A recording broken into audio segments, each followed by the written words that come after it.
Can everybody see my screen?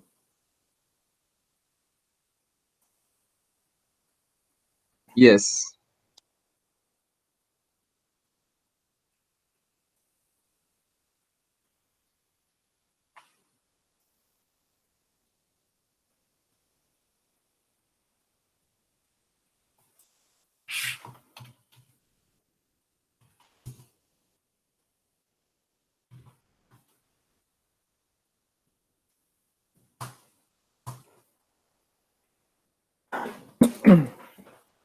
Okay, so who wrote the stored procedure to disable and enable constraints?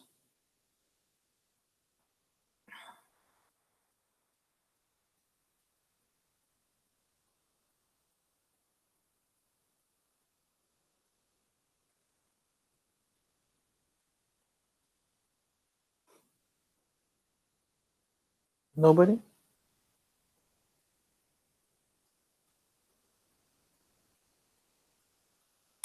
Nobody has it? Yes or no? I don't have it, Abdul. I have a problem with my repository. I have to redo it. Repository. Yeah, it doesn't. It still says like I went to the administrator and repository. This Powercenter repository service is unavailable. So it started to give the same error. I don't know. No, I don't know what you're talking about. I asked if you guys wrote the stored procedure to disable constraints in a table. No, I didn't. Ramil, do you have it? Abdul, I was trying to do it like I tried in many ways. I mean, to be honest, I couldn't get a result, but I worked on it.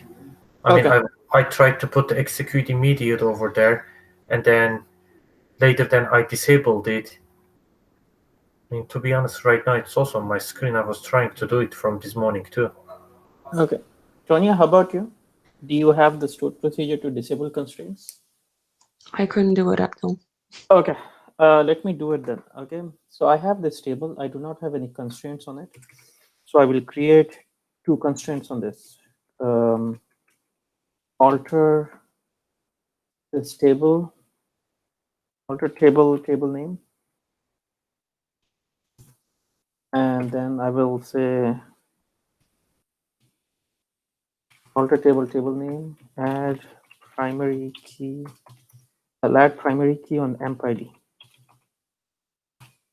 Okay, alter table name, add unique on add unique, and then I'll add create a second constraint, emp underscore name. Okay, so let me create two constraints on this table. Okay.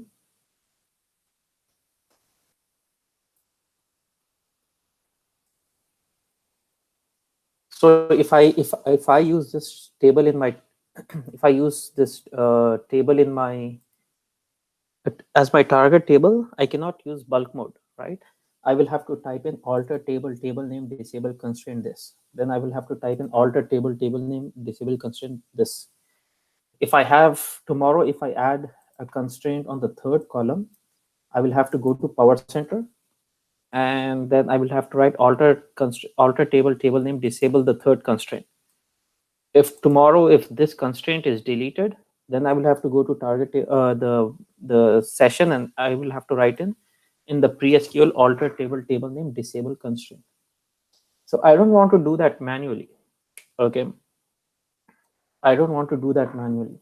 So I will write a stored procedure, so which will disable any number of. It will automatically find out how many constraints are there in this table in this table, and it will disable it. Okay, so how will I start? Okay, so first, don't start with declare begin. It will never work. It will never work. Okay, first write your query which you want to execute. Okay, so you're going to type in select So which table will you query? You will query all underscore constraints. So first find out all the constraints in this table. Select star from all underscore constraints where table underscore name. Very disappointed, nobody could do it. So I will query this table. So I have the constraint names here. Okay, say these are enabled. So I will say constraint underscore name. So first I will try to get all the constraints. Okay, from this table. Okay, good. Okay, now I will start my stored procedure. So first I will type in declare. Okay, what is my what is the query I need to write? I need to write alter table name, disable constraint, and then the constraint name. Right? I will have to write alter table name, disable constraint. This is what my query has to be. This is the two queries I need to put in my. So keep that in mind. Okay, so let me do that. So I'm going to write declare, and I'm going to declare. So I need this one, alter table name. So I need this one. Let me also say schema name. Okay, I need this one, and this one. Three things, right? So I'm going to declare first. I'm going to declare v underscore owner or v underscore schema. Okay, I'm going to declare a variable v underscore schema, and I will call this as varchar 230. Nothing can be more than column name, table name. Nothing can be more than any object cannot be more than 30 characters. So I will declare v underscore table. Let's do schema table. Okay, let's do table. V underscore table underscore name, and I will call this as varchar 2, and then I will call this as 30. Then I will declare a third one, v underscore table underscore name constraint underscore name. Okay, this is also going to be varchar 30. Okay, then I will create a cursor. Cursor C is, then I'll take this. I will store this value because it's returning more than one value. I cannot bring it in my stored procedure. I have to put it in a cursor, right? Because it's returning more than two values. Okay. So cursor, so this is my cursor. Okay, now I will say begin. Okay, first thing I will say is what is Open cursor. open cursor. Very good. Okay. The second thing I will say is Loop it and then fetch. loop. Loop. Okay, then fetch. So fetch C. So fetch C, and what is C? It is constraint name, right? So I'm saying fetch C. Okay, let me, instead of I need to bring in owner and table underscore name also, right? I need to bring in owner and table. So I need so owner, table, and constraint, right? See, owner, table name, and constraint. So these three things are going to come from here. Okay, this one, the schema name will come from here, the table name will come from here, and the schema constraint name will come from here. Okay, so I will execute so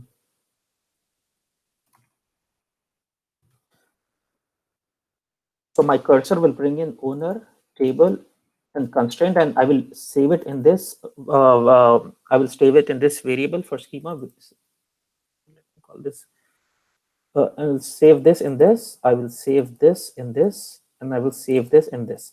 Then I have this one. So I will again save it in this. I will save this in this. I will save this in this.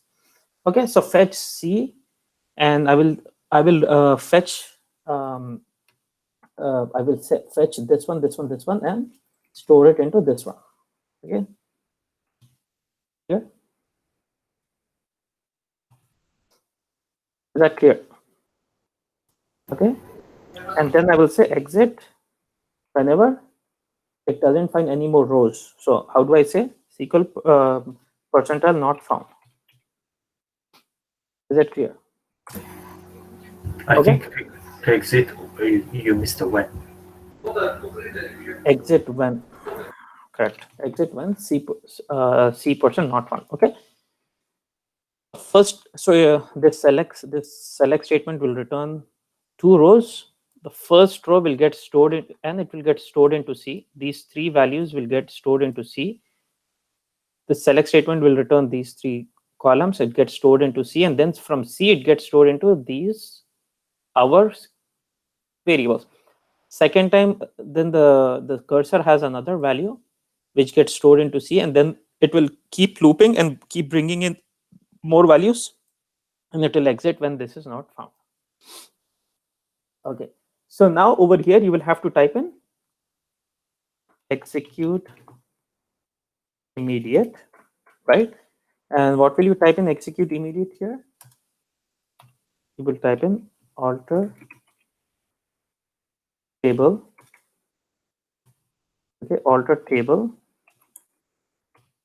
And what is the table name? The table name is this one, right? Alter table name.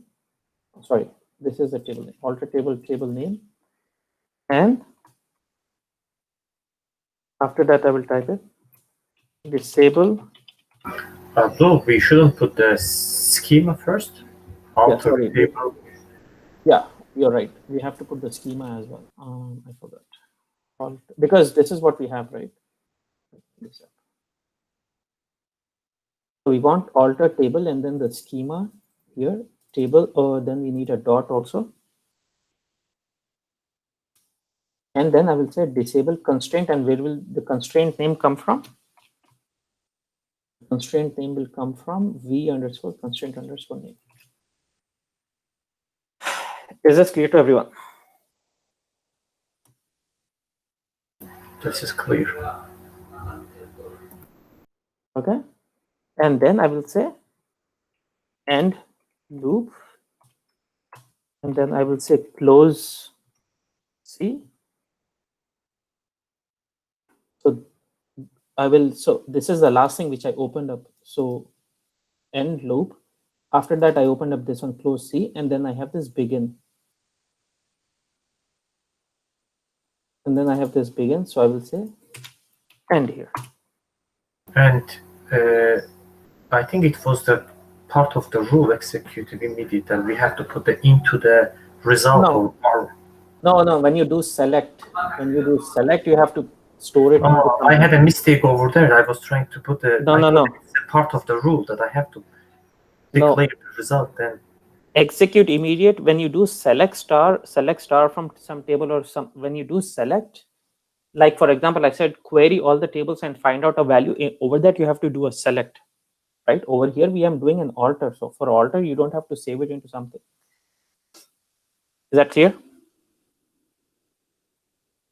This is clear to everyone.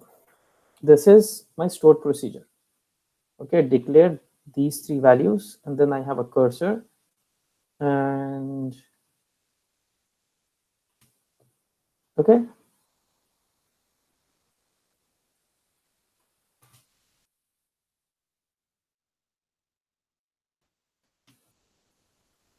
This is clear to everyone. So what will this do? Yes.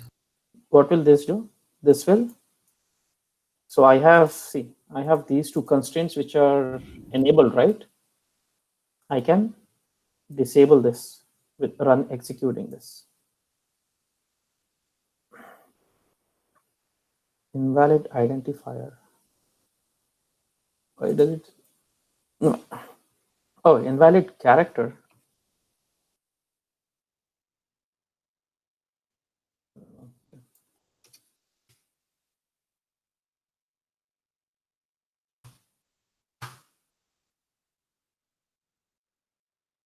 So invalid at line 14. Exit when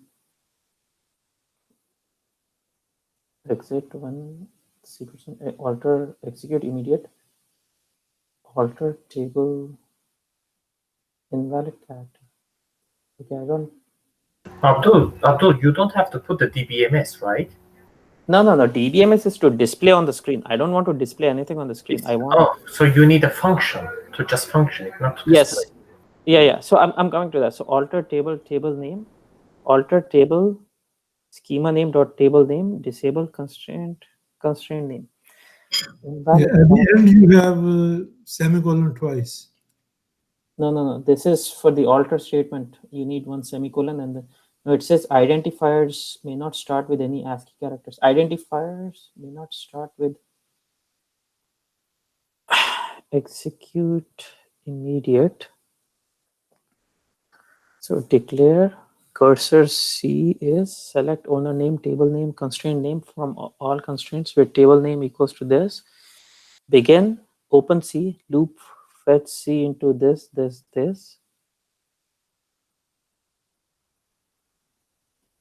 Okay, and then alter table, execute immediate.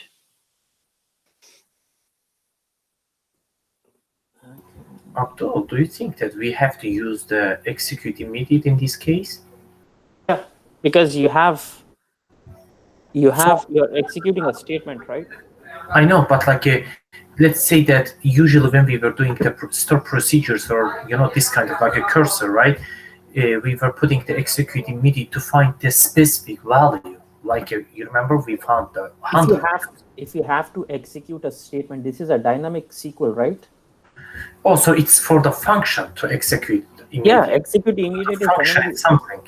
Whenever you have to execute a select statement or alter statement in the body of the program, then you have to use execute statement. Okay, so it says stored procedure executed successfully. Now when I go here and refresh this will get disabled. See, it got disabled, right? So this is how you write a stored procedure. Okay, this is how you write a stored procedure. Guys, so if you don't want to write execute, so I can write another stored procedure. And in this one, I can say instead of disable, I can simply say enable. So now my constraints are disabled, right? So I will execute this. Go here and refresh this. So this disable will become enabled. Is that clear? So instead of writing this execute immediate, you can also write, there is another way. You can type in dbms underscore utility dot execute DDL statement. Over here, I can say, instead of saying execute immediate and this, I can just take this one.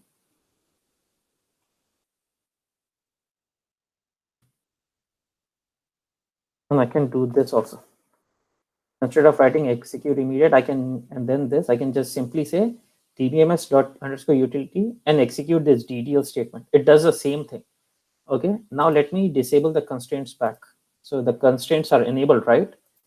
So the constraints are enabled. Let me disable the constraint again. So if I execute this and go here, these will be disabled again. Is that clear? Now, is this clear to everyone?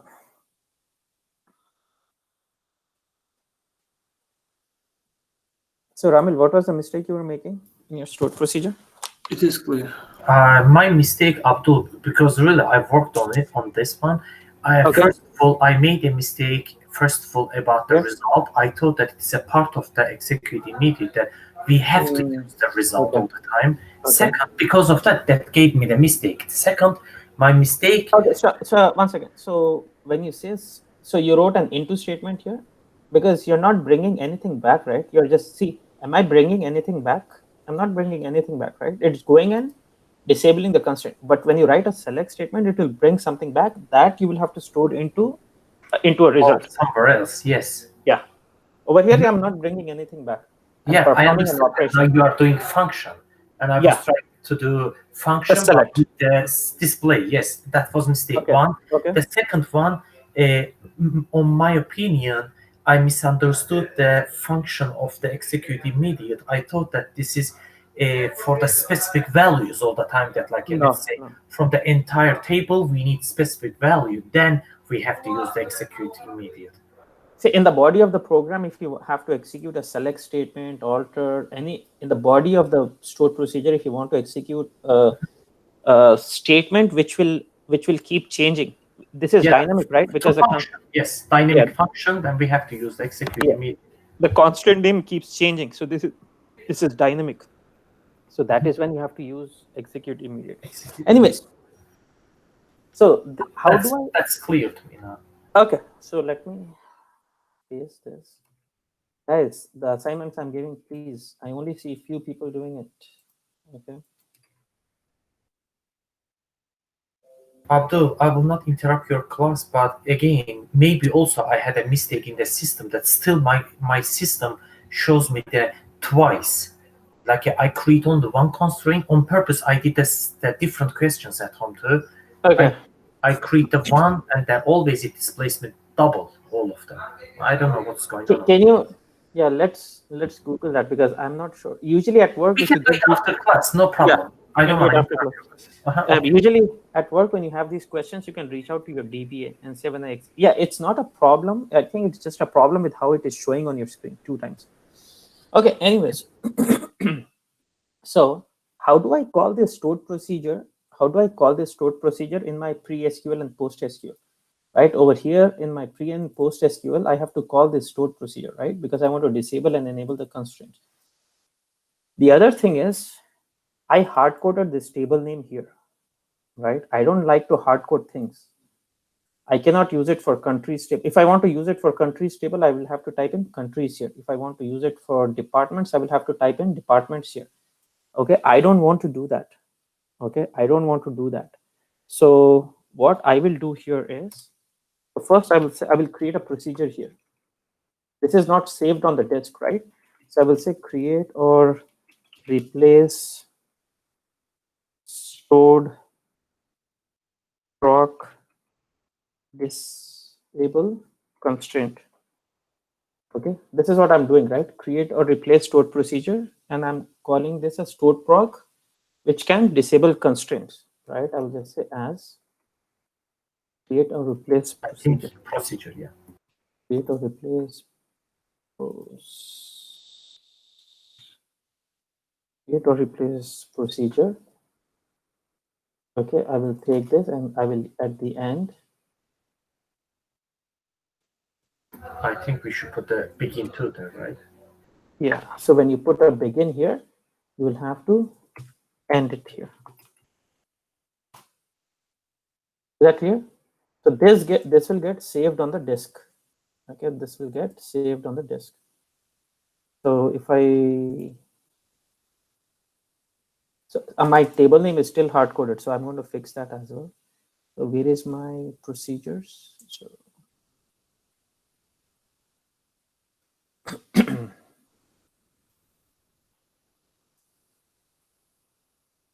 see this one, this stored procedure. So if I have to call this stored procedure, so I will simply say call stored procedure and like this, or I can say expc this, or I can say begin. Okay, these are 3 different ways of doing it. Okay, Powercenter will only accept this one. Is that clear? So you can execute, or you can also say, sorry, there is 4 ways. You can either execute a stored procedure like this, or like this, or like this, or like this. Okay. Now, Powercenter will only accept this one. So basically, we have to append the procedure name with stored proc. I mean, it's not part of the name, right? What? No, he didn't save the second one, Irfan. He saved on the first one, like a disabled one. Enabled one, if he wants, he can save See, the enable ones is here. I did not still do the disable one. Disable one is still here on where is my disabled one? Disable is still here, right? Disable is still here. So so disable, I stored it in the stored proc. Where is this? See, this is the one here. This one I still did not save because I did not. So over here I will again have to say create or replace procedure, and I can call this as, what did I call the other one? I'll say enable. This can be only 30 characters. Okay, and I will say as again, and then I will go to the end.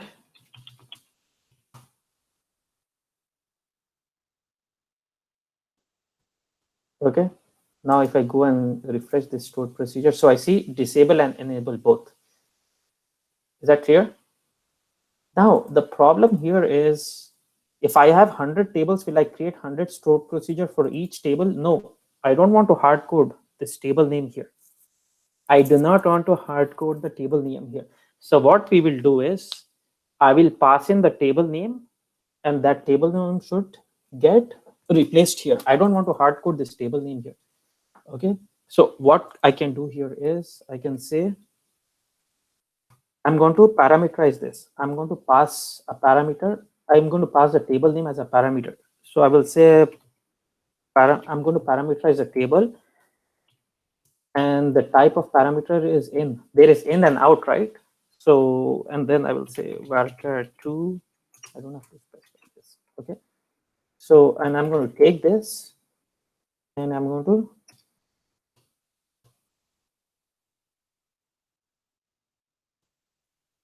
is that clear? So I will not hard code anything. I will instead pass it. It will be in the declare part, right? It will be in this part here. It will be in this. So I will say whatever table I want, I will just pass the table name here. Sorry. Whatever table I want, I will just put it in this stored procedure I created. So if I put countries and execute this, that countries will get passed here. Previously we had emp underscore column underscore emp underscore this one, right? Now whatever I put in my, whatever I'm passing at the execute, whatever I'm passing the table name at the time of execution, that will get replaced here, and that table's thing will get constraints will get disabled. Now this one I can use it for any table. I did not hard code this. So I'm going to recompile this. So I will say create or replace reusable. I will say, no, let me just execute this. Okay, let me just execute this. Okay, over here also I'm going to do the same thing. Okay, I don't want to hard code anything. Instead, I want to pass it at the time of execution. Oh, sorry. Okay, it got compiled.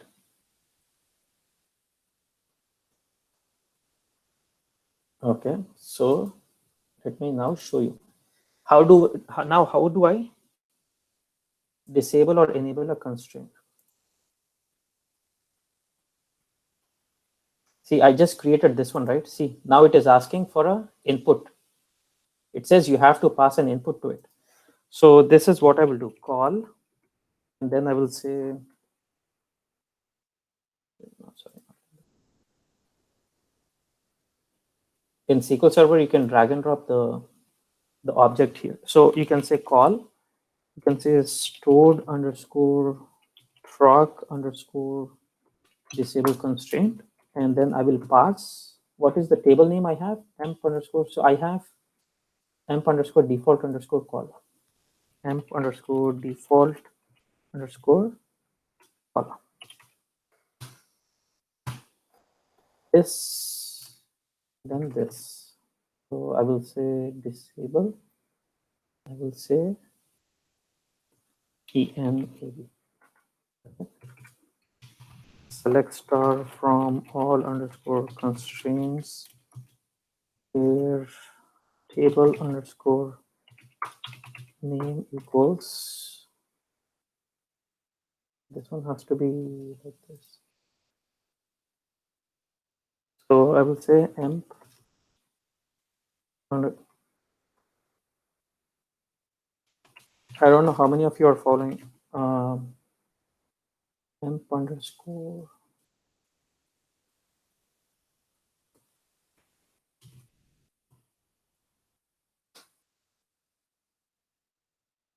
So currently my constraints are disabled, right? So if I want to enable this, I will just execute this. Now I will see they are still disabled. Oh, because it has to be uppercase. Column name, table names have to be uppercase. So the call completed. These should be enabled. See, these. If I want to disable the constraints, so I will just execute this. So now these are disabled. So what happens when I execute this? Call stored procedure, the disable stored procedure. So when I call this one will execute. So when I'm calling this one, I'm passing this as a parameter. So what will happen? So that this thing will get replaced here. This one will get replaced here, and then it will loop through and disable. Now the best part is this stored procedure can be used to disable constraints for any table. For example, employees underscore. Let's look at employees underscore BKB. Abdul. One second. So employees underscore BKB underscore 1. So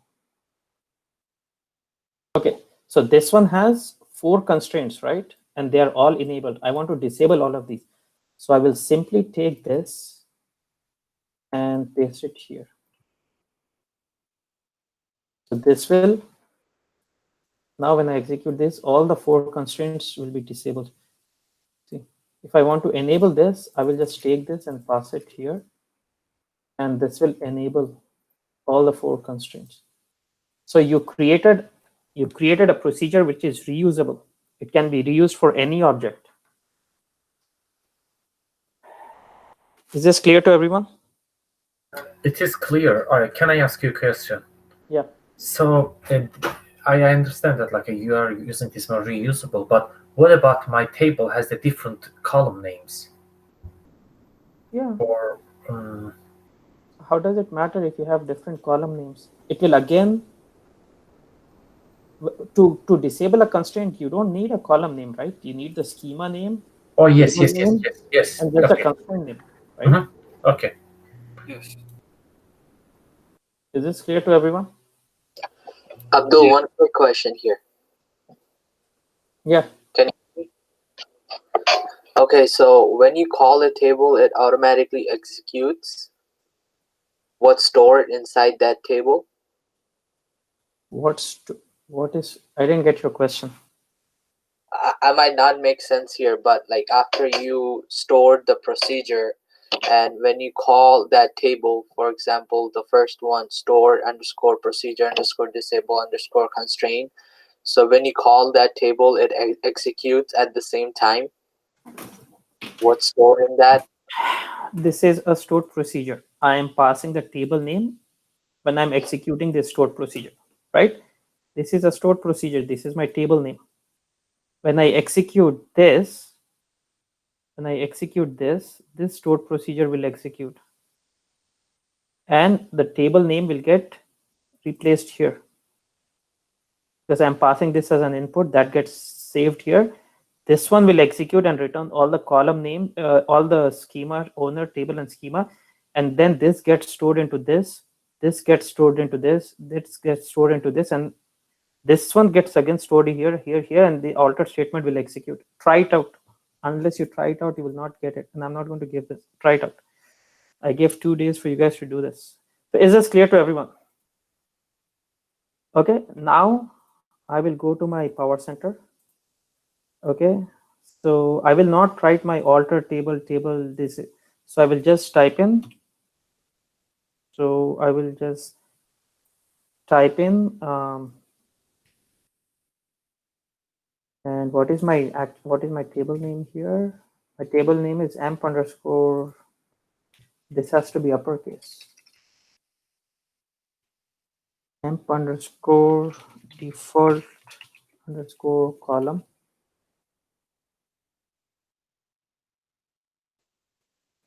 Okay, and over here,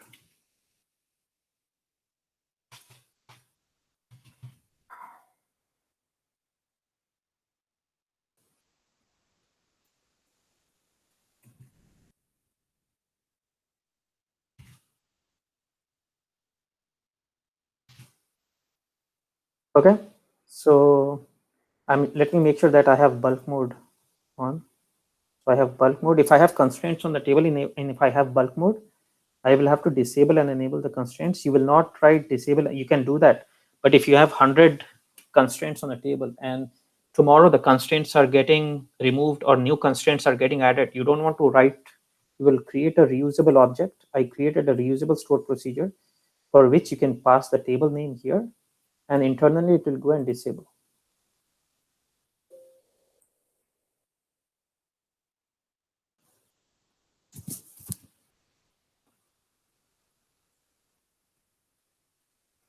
Oh, actually, I was working on something. So I was passing in this number field, I was passing. Okay, that error message will be there, invalid number. Okay, let me just. I was doing something at 4 in the night. Okay, so see, this one completed successfully, right? It disabled the constraints, loaded the data, and enabled the constraints in bulk mode. Is that clear to everyone? Yes. So you will have to create a reusable object. Now I can use this to disable constraints for any of these tables. I don't have to write an alter table name disable. So one time you have to do the hard work, and you can keep disabling and enabling the constraints using simple. Now, if I want to disable constraints for something else, I'll just pass that here. If you don't do the one-time hard work and enjoy the fruits, every time you will have to write. If you have to open the table, see how many constraints it has, and then type in alter table name, disable the first constraint, second constraint, third constraint. Then you will have to go to another table, right? Then you will have to write 4 different alter statements to disable the constraints, 4 different alter statements to enable the constraints. I'm not going to do that here. I'm going to be smart. I'm going to create one time. I'm going to put in some hard work, create something reusable, and do this. Okay, so for every time, you will have to do 2 things. First of all, you have to know the table name. Secondly, you'll have to pass it as a parameter within the The second name, the second thing I don't need to do. It will automatically pass it here. So when I execute this, the only thing, the first thing you're right, we need to know which table you want to disable the constraint. Right. So you have to The specify. second thing, I don't need to do anything. Okay. The second thing I do not, because automatically I'm passing this. So this one, this input, I'm passing it like this. This employees table is I'm passing this as an input. And this input will get placed here. So it will find out all the table name, the owner table, and the schema name, table name, and constraint names from the table I passed. It will store it into C. C will store it into this, and then I will use this in my alter statement. Okay, anyways, let's move on.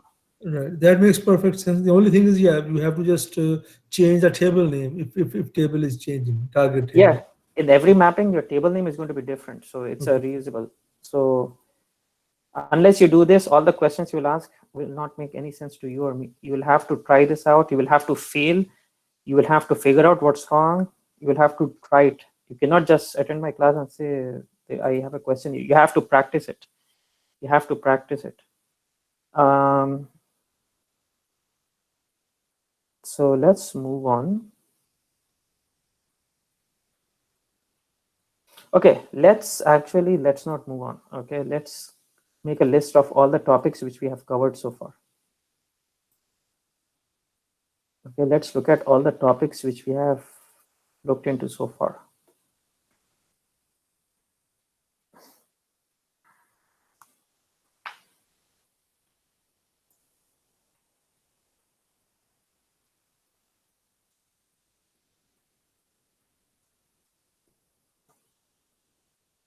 So the topics which we have done so far is,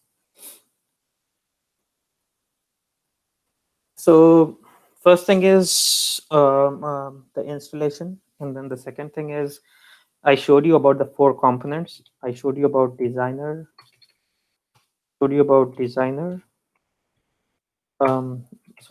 mapping designer. So there are 4 components in Powercenter. There is mapping designer, workflow manager, workflow monitor, then repository manager. Okay. The second thing is I showed you how to extract data from flat file and load it to table, right? Then I showed you truncate table option. If you don't select this, the data will keep getting inserted that many number of times. If you have 3 records in your source, and if you run your mapping 3 times, 9 records will be there. So you have to select this truncate table option. The 4th one I showed you was stop on error. Remember, if stop on error is 0, you have 100 bad records in a table, all 100 bad records will be ignored and only the good records will be inserted. Stop on error should always be 1, so it fails on the first bad record. If you keep stop on error as 5, it will ignore the first 4 bad records and it will fail on the 5th bad record. Is that clear? Here? Yes. Yeah. I showed you difference between bulk and normal load. If you have constraints defined on your target table, you cannot use bulk node, you can use normal load.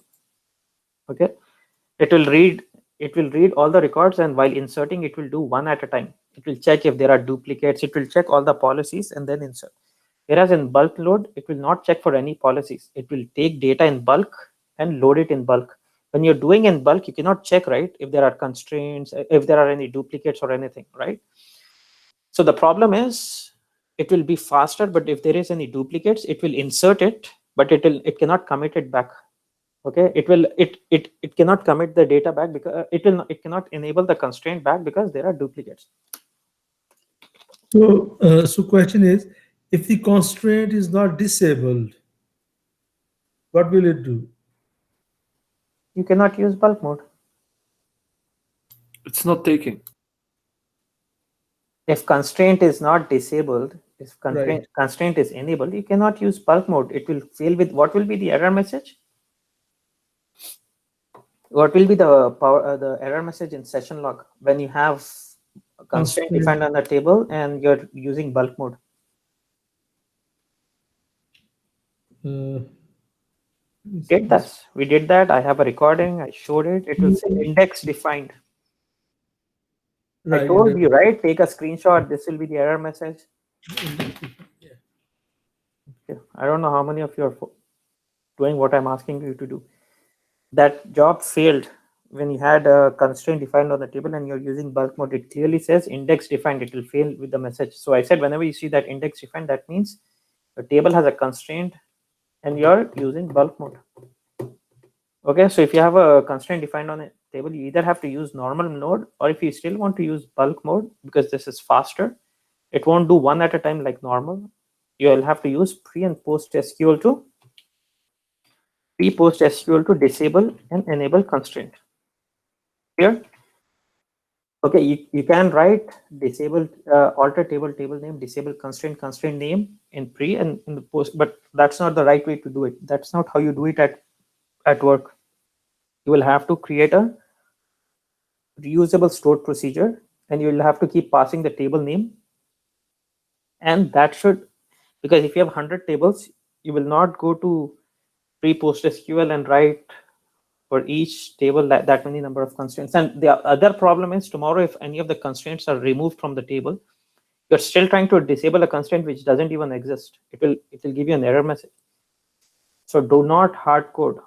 So remember, in any programming language, you should not be hard coding anything. It should be as dynamic as possible. Okay, you can do disable and enable constraint with the help of stored procedure. Use reusable stored proc. Okay, so in interview they'll ask you, when did you use stored procedures? You can say I used it to disable and enable the constraints. I created a reusable stored procedure and I used to pass the table name. That table name used to get passed as an input and used to get passed to the stored procedure to disable and enable the constraint. The other place I used stored procedure was I had to loop through all the tables to find a particular value.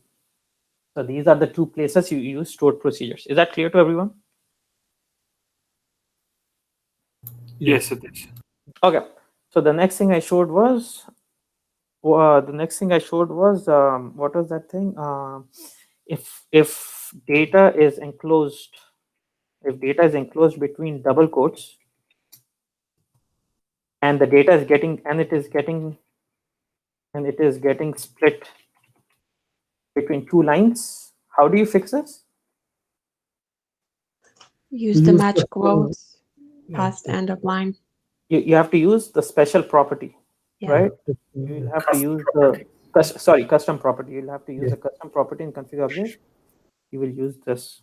Okay, this is one thing I showed. This is a special property. The other thing I showed was if your source file has a number which is more than 31 characters or 32 characters, will you be able to load that? Change the worker. What will happen if you're that is the right answer, but what will happen if you have incoming number which is more than 32 characters? It's gonna be round to the 0, right? It will not get round to 0. It will get rounded to the nearest number. For example, this one. This one will get rounded off to, from here it will get rounded off to 0 because this is less than 5, right? So this will become 0. And then this is less than 5, this will become 0. So this will all become 0 all the way till here. Is that clear? It will get rounded off. You guys know how round works, right? So that is another thing. That is a production issue. If so these two things, this one I did it on last week only, and this one I did it in February. So these are, even the interviewer will not be aware of. I'm sure the interviewer will definitely the interviewer will not be sure of. So if incoming row is more than 32 characters, incoming row is number more than 32 characters, workflow, you mean Powercenter cannot handle such large values and will round off to nearest. What is the solution for this? Change the data type. Change the data type. Change the data type to varchar.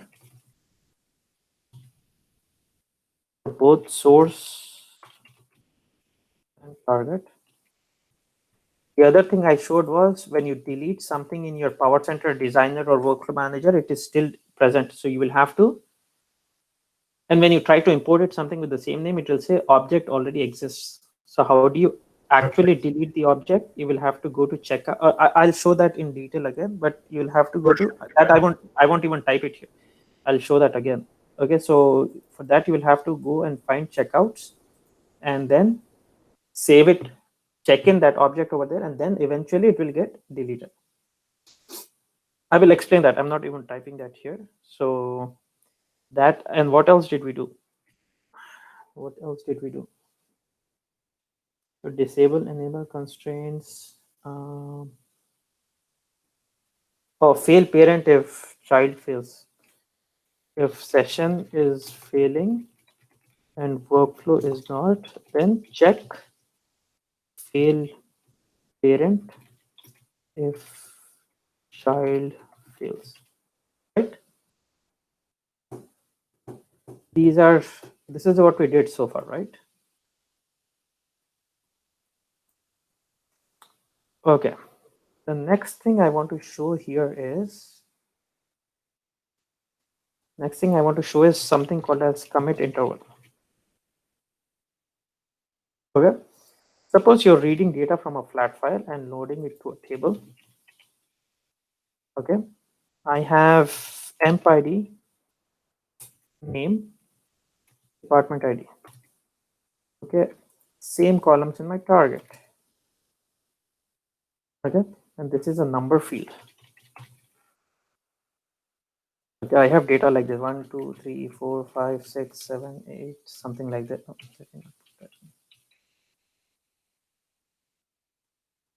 and then I have Abdul, Ramil,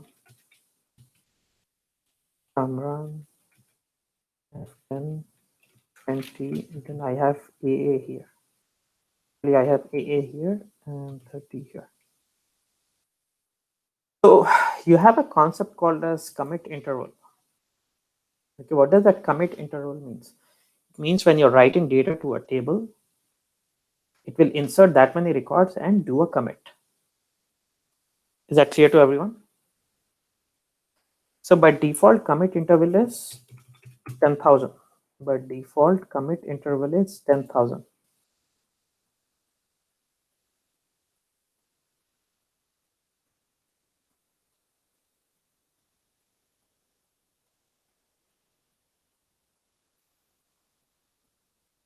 Okay, I changed it to 1. I'll tell you why. By default, so let me open some other one. So by default, commit interval is, by default commit interval is 10,000. Okay, by default commit interval is 10,000. What does that mean? My Powercenter will read all the records from the source. While reading records from the source, it will read all the records from the source. While inserting, it will insert 10,000. So if I have, so for example, if I have 25,000 rows in my source, I will read all 25,000. Then it will insert 10,000, do a commit. Insert another 10,000, do a commit. Insert another 5,000 and do a commit.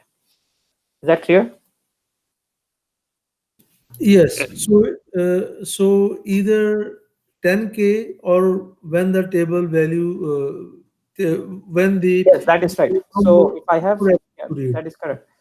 So should commit interval be high or low for your workflow to run faster? Should commit interval be high or low for your workflow to run faster? I think low, right? High. It has to be high. Like a bulk. Yes, it has to be high. Why should it be high? For example, if your commit interval is 1 and commit interval is 10,000, what will happen if commit interval is 1? So if I have 25,000 rows, for every one row, it will commit. One by one. Okay, clear. So it will have to stop the data load, do a commit, and then insert one more and do a commit. So it will have to stop the insert process 25,000 times to do 25,000 commits. Right. If I have 10,000, what will happen then? It will read 10. It will read all 25. It will insert 10,000. Stop. Do a commit. Go back. Insert 10,000 more. Do a commit. Go back. Insert 5,000 more. It will do insert 3 times here.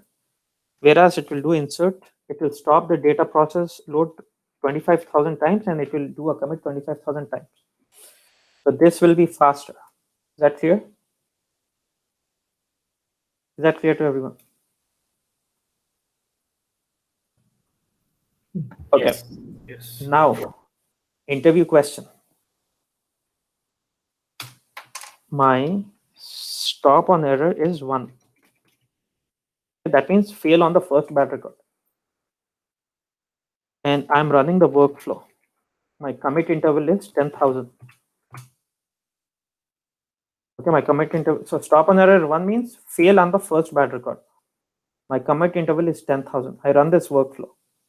So how many records will get inserted into the target? No None if it fails. None. No record. Yeah, it's going to fail and no records will get inserted. What if my commit interval is 1? How many records will be present in the target? If there is a mistake, no. No, there will be 2 records present in my target. Because remember, it will insert this one. It will insert this one. Okay. And when it comes to this one, it will fail here. So it will So read. okay, so if the mistake is on the 10th row, it's gonna insert 9 before the first mistake. Yes. For example, if this one was here, sorry, this one, Because it gives 1 by 1 commit. yeah. So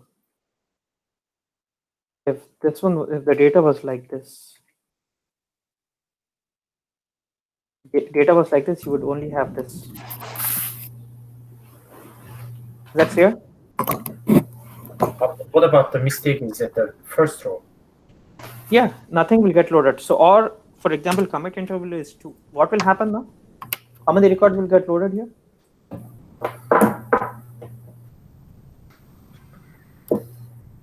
Now commit interval is 2. Stop on error is 1. I have this data. So how many records will get inserted? 2, 1. Nothing will get inserted. Oh, if it is 10,000, yes, nothing. I did not say 10,000. I said commit interval is 2. What will happen to this? 0. This one, nothing will get, no, yeah, this one, nothing will get inserted now. Because the second row itself, so it cannot, so it will insert 2 records at a time. It will insert 2 records in a batch. So when the second record itself is bad, it cannot insert anything here. Right. Clear? Yes.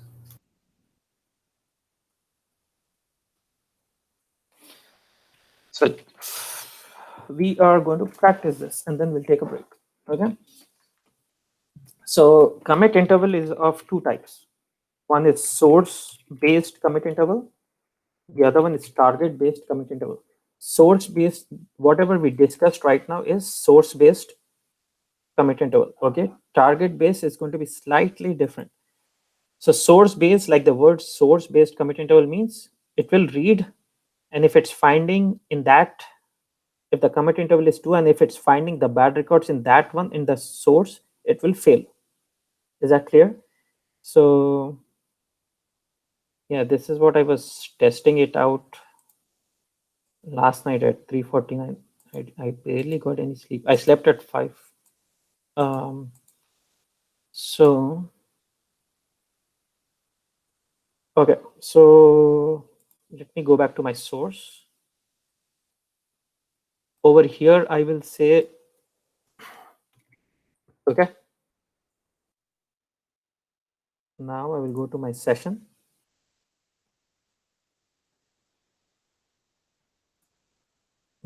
Make sure that stop on error is 1. Configure this. Stop on error is 1. So let's start off with the source treat. The commit type is source. Is that clear? My stop on error is 1. Commit interval is 1. Stop on error is 1. Commit. So okay, let's start with 10,000. So the default value is 10,000, right? So let's start off with 10,000.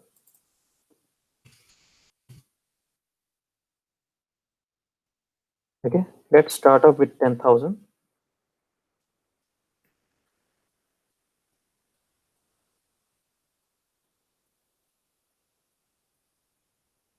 So the workflow will fail because you have bad records. Okay, so when you go and check the data, so what is it? What is that? Okay, well, so if I don't know which target table I'm loading data into, so I can open the session log, type in find and type in target. Okay, so this is the name of the target table. Session log will tell you everything. You don't have to ask anyone what is my target table, what is my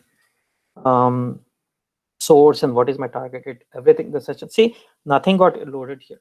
Now I'm going to go here and I'm going to change the properties as 1 here. Okay, so now my commit interval is 1. So how my data is something like this, right? My data is something like this, right? This is the data I have. So how many records will get loaded? Looks like 2. 2. No, looks like, no, maybe, no thinking. You have to be confident. Okay, so let me refresh this and run this. So 2 records, yeah, that's right. So 2 records will be loaded. See, it will still fill, but after inserting 2 records, it will fill. So you see 2 records, the third record did not get loaded. Now what if I move this around? So somebody asked this question, right?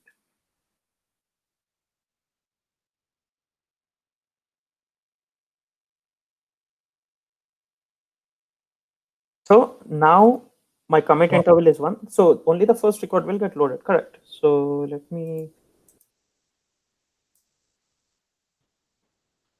So it will still fail, but after inserting 1 row, so look at the affected rows. So 1 row got inserted, right? So see, only 1 row got inserted.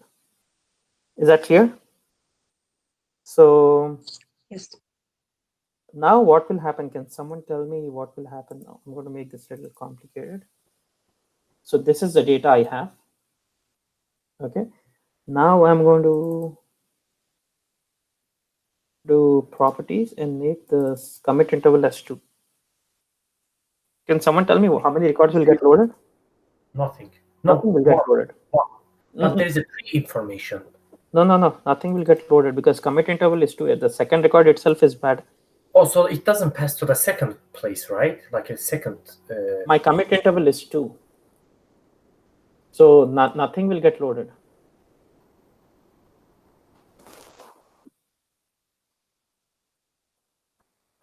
Nothing will get loaded. Clear? Yes. Tamil, is that clear? It is clear. Yes, yes. Okay. So this is all source based. This is all source based commit interval. Okay, this is straightforward.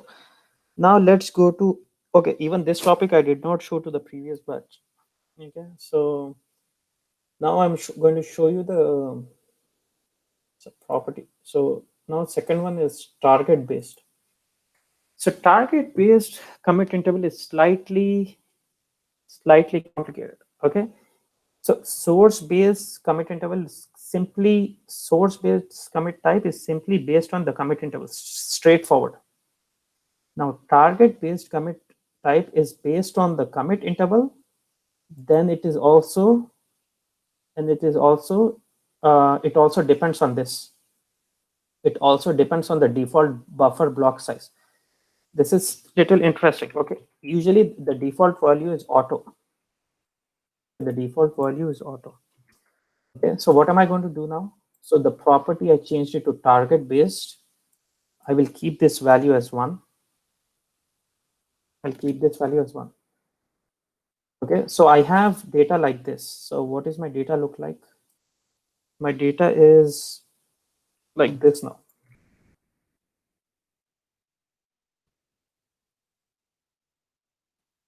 My data looks like this. So when my source based commit interval is 1, so it will insert this 1 row, right? Is that clear? Because it only depends on this one. But when I'm doing a target based load, it depends on the commit interval. This is, so source commit will only depend on the commit interval. But target based commit interval does not depend on just the commit interval.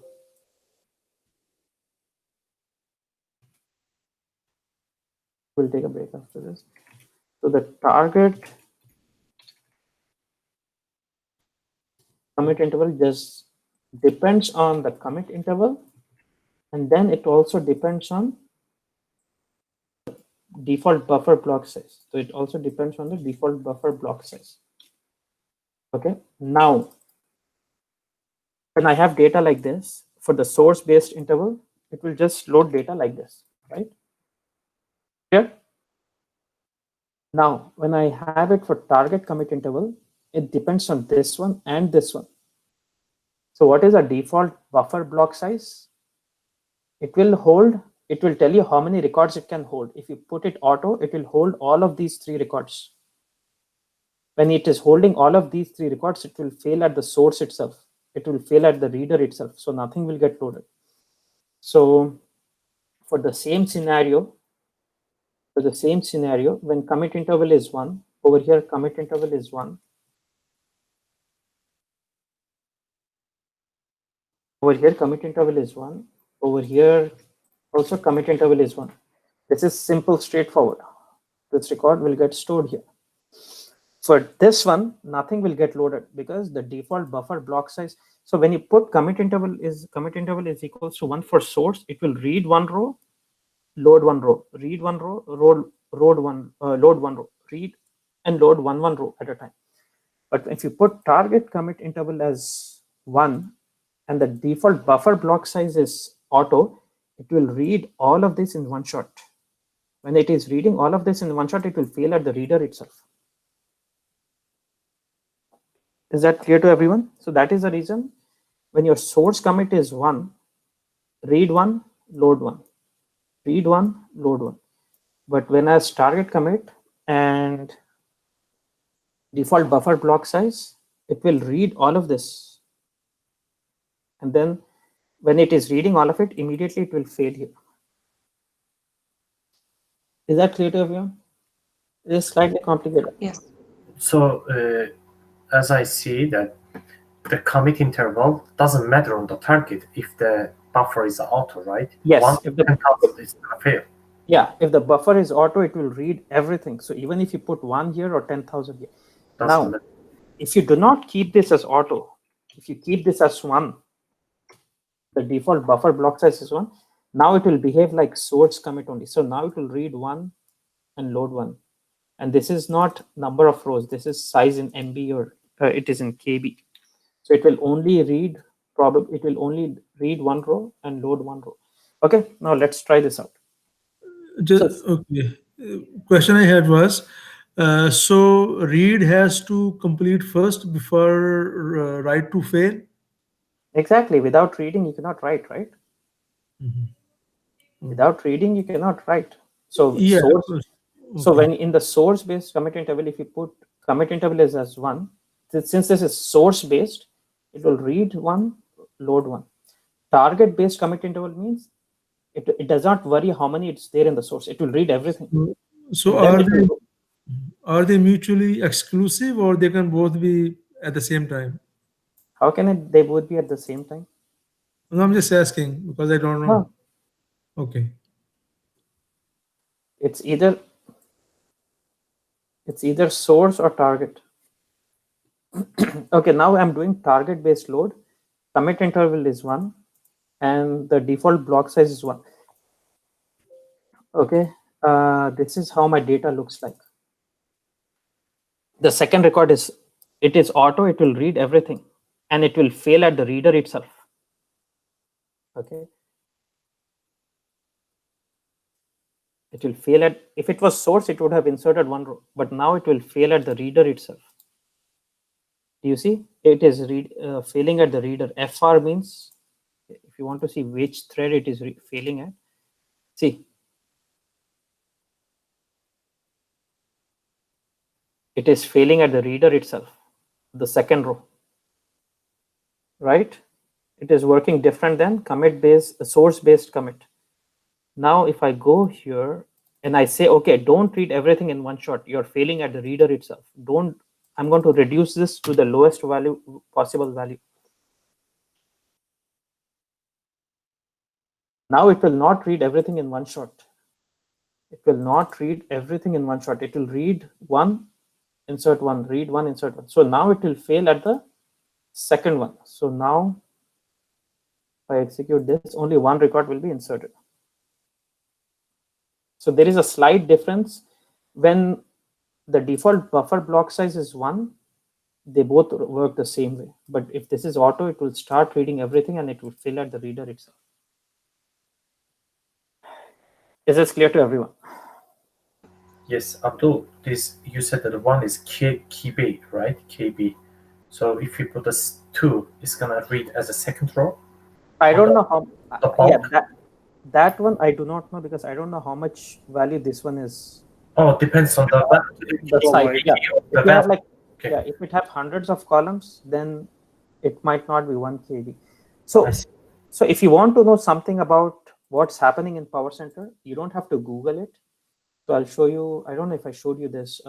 So for example, I want to know about default buffer block size, or if I want to know about commit the interval. So all you have to do is go to properties, source, treat source type as, copy this, go to help, go to contents,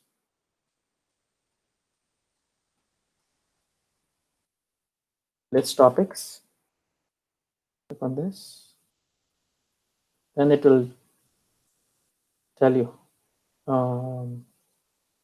what each thing in Powercenter, everything in Powercenter you can see here. What is truncate table option? What is truncate table option? What is stop on error? Everything will be here. Okay, if you want to see what was the other thing I was checking. You can go back here, go to. Does it have a SQL commits too? Like whatever we can put it, the PLSQL, PostSQL. Yeah, pre and it will tell you what pre and post. So see, is 5 MB to 10 MB. You can also recreate a reason. So oh sorry, it is not. Yeah. So you can read about whatever you see in Powercenter. You can read it here. Okay. So I also showed different kinds of failures, right? The different failures where the first one was incorrect, invalid logon, means bad credentials. Then you had primary key violated and file does not exist. And then index defined on a column. And what was the other one? You're inserting data into a table manually and you do not do a commit, it will say resource wait, and it will fail. These are the different failures we have seen. Then we also saw one where you're trying to insert a varchar into a number field. Insert varchar to number field. Right. This one will be a failure. Invalid value. What is the invalid number? You'll see the invalid number because you're inserting varchar to number. You see invalid. Is this clear to everyone? Yes. Okay, let's take a 10-minute break and then we'll be back. We did not cover anything today. Okay, I want to cover a few topics and we'll be back in 10 minutes. Okay.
Okay.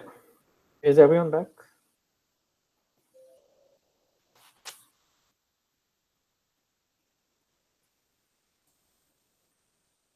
Hello? Can you guys hear me?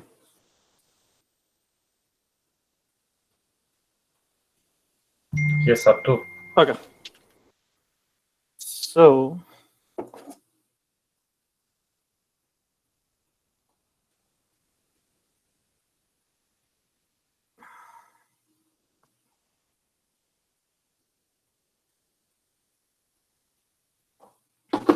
to disable constraints, I wrote two stored procedures. One is the one I just created in front of you on the screen. The other stored procedure is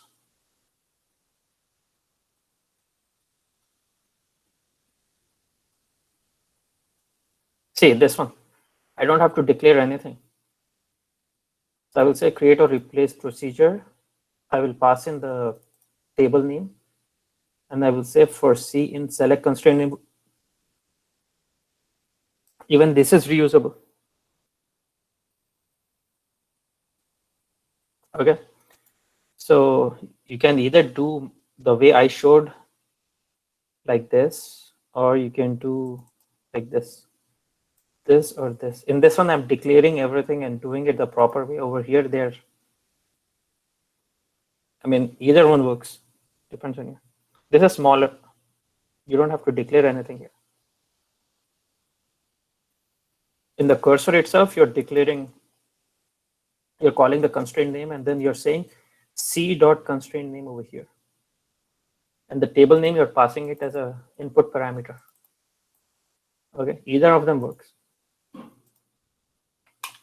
The second one actually is the example of the creating the cursor, but the first one is the example of the using the cursor and executive immediate together. Yes. Kind of. Because when we were trying to in this one, you're doing execute immediate again. Yes, but here I think we were trying to learn what does cursor mean, and you said that we can make it like a small, and then it looks fine. It works fine. Yeah. Either one works. You can declare everything and then call it, or in the cursor, you don't declare anything. You just use the cursor and then say the cursor name dot constraint name. We just put it here. Table name, anyways, you're going to pass it as an input. You can also pass two inputs. You can pass schema name also. So when you're executing when you're passing two inputs to a stored procedure like table name and schema name, constraint name will come from here. You will just type in call the stored procedure name, enable constraint, whatever, and then inside you will pass in the table name and the schema name. Like table name is going to be something like here, schema name would be HR. Why do we need to do this? For example, you have a table which is present in two different schemas, right? You have a table which is present in two different schemas. Then you have to pass the schema name also as input. Otherwise, it will disable the constraints for both the tables. Is that clear? Yes. Try it, guys. Without trying, you will not get it. I tried the first procedures entire the break time. I was trying to this one. I mean, I didn't get it. Because you were doing into. No. You wrote. You did yourself, and I was trying to fix mine. I didn't copy yours. I was trying to. No, don't copy mine. Can you share your screen? Yes. Take a look at it. Yes, we can. Abdul, I have a question. Yeah. You said you never taught PLSQL to previous batches. How were they doing this constraint thing? They were writing disable alter table name, disable constraint, and then the constraint name. So hard coding, pretty much. Yeah, they were doing with hard coding. I did not show PLSQL anything to them. I did not show any PLSQL to them. So Abdul, do you see my the SQL worksheet or? Yeah, I see it. Okay, so as you see that here also, I changed mine here. The entire this part was completely different on mine. I just tried to fix from yours. So as you see that, like before, I didn't put a schema name too, so I copied from yours here. Okay, one second. So declare constraint name, table name, schema name. Why is your schema name only 10 characters? What if your schema name is 30 characters? Then it would be a problem, right? So keep it maximum. Schema name, table name, column names cannot be more than 30 characters. Okay.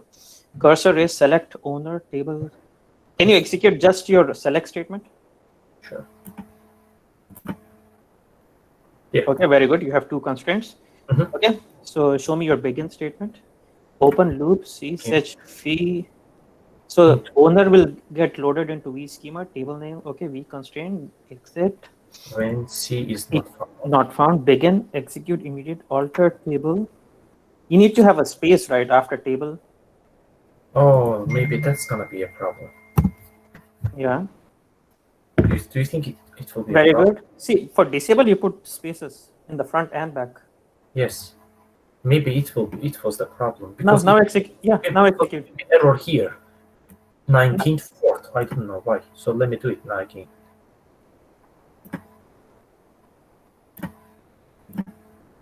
You see?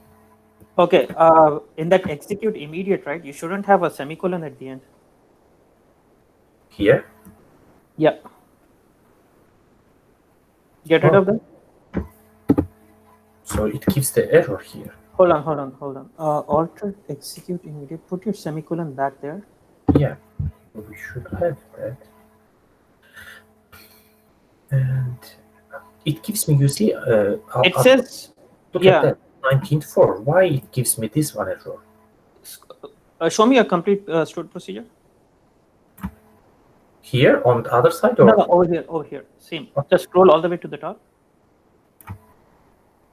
So declare, and where is your begin? You here? begin. Okay, begin is there and end at the end. Don't you need one more end? Yeah, you need one more end, right? Okay, hold on. Why do you have a second begin? No. For You don't this need for this begin, execute immediate, we don't need any end. No. If you put a begin, you need an end. But I did So get rid of, yeah, get rid of that or comment that out. Now execute. I think I did it without an end. Yeah, procedure completed successfully.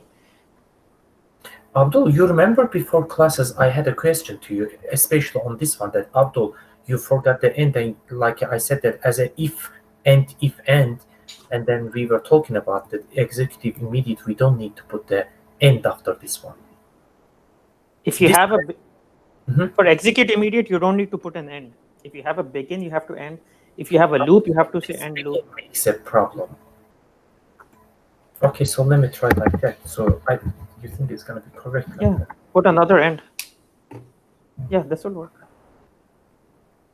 Clear out your messages.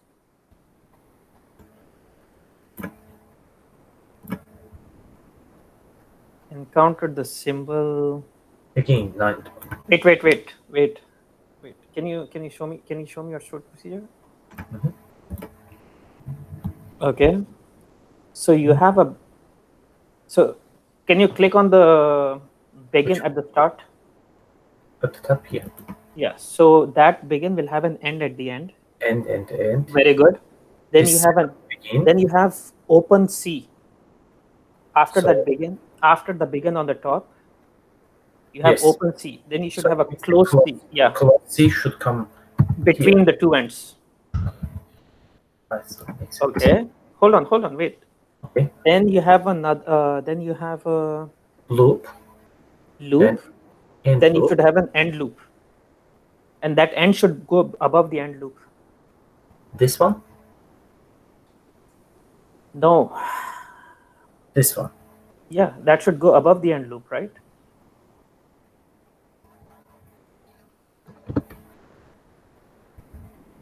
Okay, let's go by. Yeah. So okay, click on the first begin. Okay. Where are you closing that? This is here. Very good. Then Okay. you have open C. Open C, close C, Okay. loop, end loop. Now it's Okay. gonna make sense. Begin, end. Yeah. Now execute. Okay. You have to close them in the same way you open them. Yeah. Okay, that makes sense. Clear? Yes. Yeah. Everything was good in yours, except that you don't have this proper sequence of opening and closing. Mhm. Okay. Now you're hard coding the table name, right? Yeah, this one I'm gonna change it like Simple. as a. Simple. Just go to the top. Go to the top. First of all, save this in your database. So write create or replace procedure. And then give it some name. Just say PR underscore disable. Is this disable underscore constraint. So this is a procedure which will disable constraint, and save as begin. And now since you have another begin, you will have a begin end at the end. Okay, now execute this.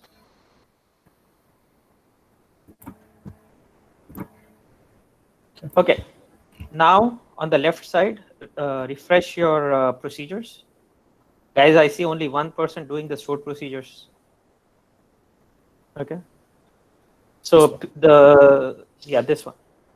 Now this one is good. It is perfect. Now, if you want to call this, you can just type in execute the stored procedure name, or say call or exec the stored proc, or you can say begin stored. 4 different ways I showed you, right?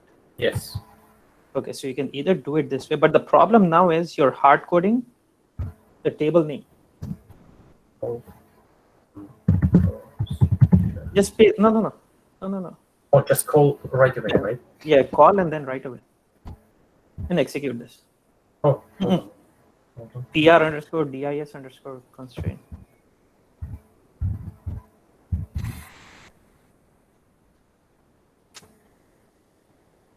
I think I have a mistake on the name. Give me 2 seconds.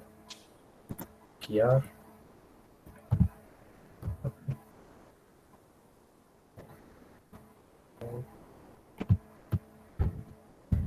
Put a semicolon at the end and execute this. 2 seconds. Oh, I have a mistake over there.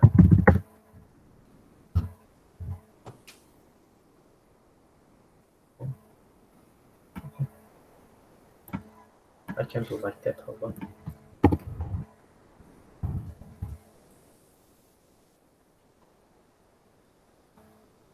Yeah, it worked. The call didn't work, but the execute worked. No, call should also work. Type in call and then put it in uppercase. The PR DIS underscore cons.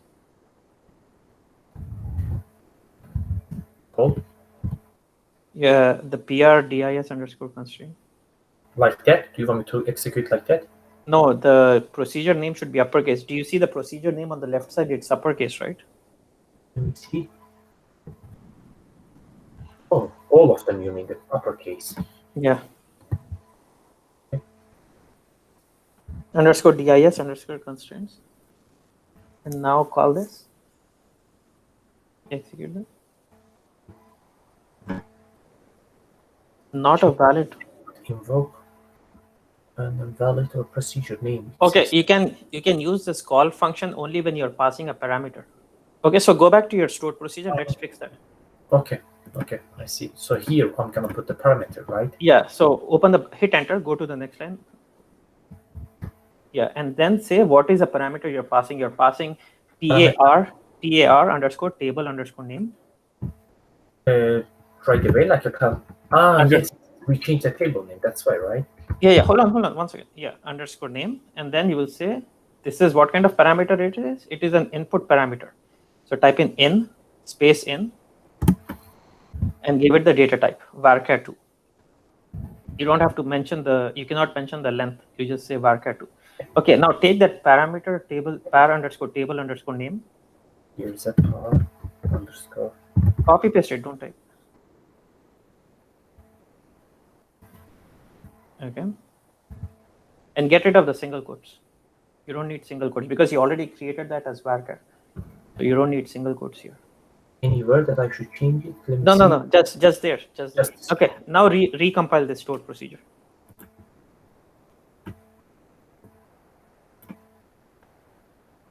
Okay, now go to your SQL worksheet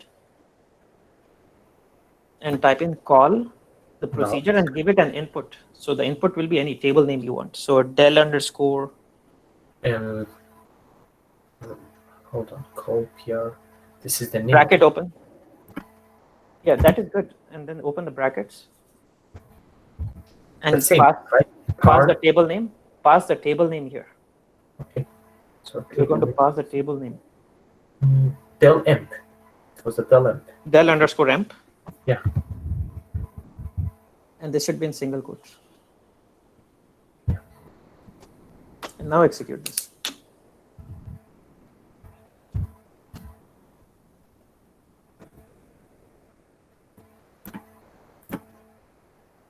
Okay. Now create another one for enable. So this PR underscore DIS underscore constraint can be used for any table in the database. Yeah. So call this as enable now. Okay.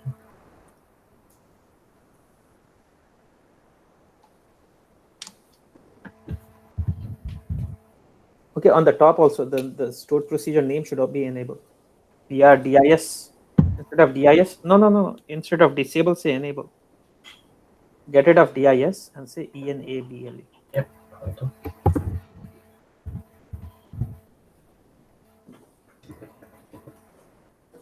And it's gonna be the same thing then. Same, everything is going to be the same. Now execute this. Okay, now go and call this stored procedure now. So here, yes, we have now enabled. Is it? Yeah. So execute that and check if the constraints are getting enabled or disabled. Okay. So call that. 2 seconds. No, you did not. No. This is good. You after EMP you did not copy the comma. So highlight the entire thing. Here.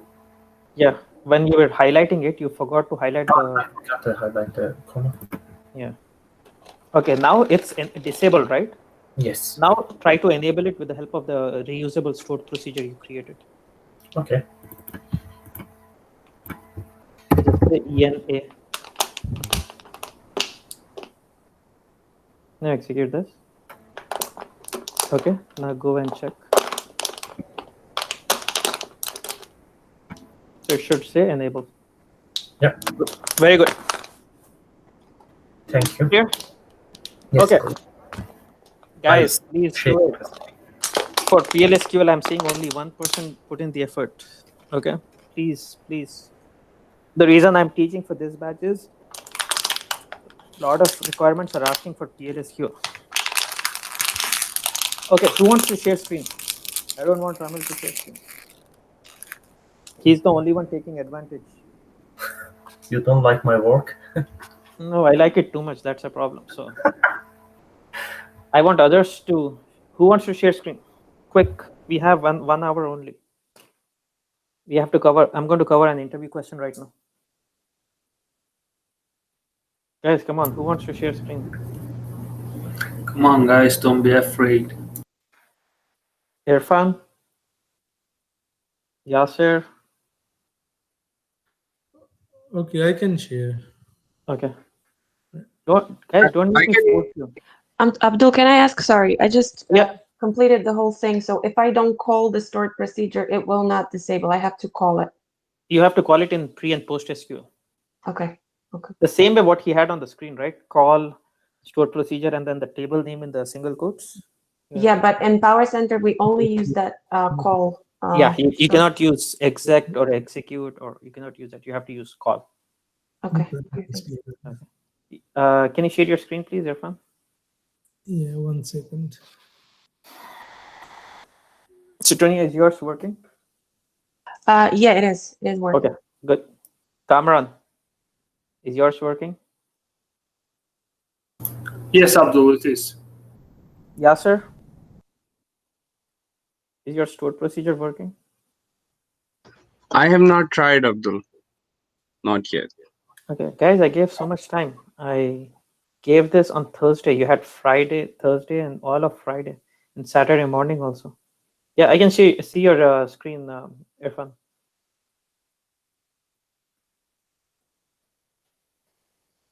I think you're on mute.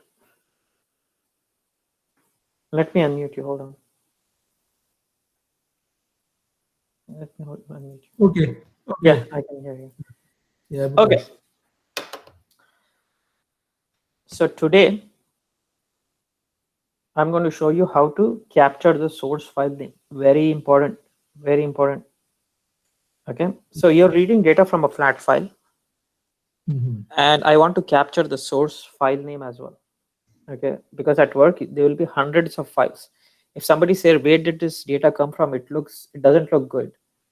So you can easily go and check which file is loading that data, that record. Okay, so go to your ETL server, see Informatica 9.6.1 server infra-shared SRC files.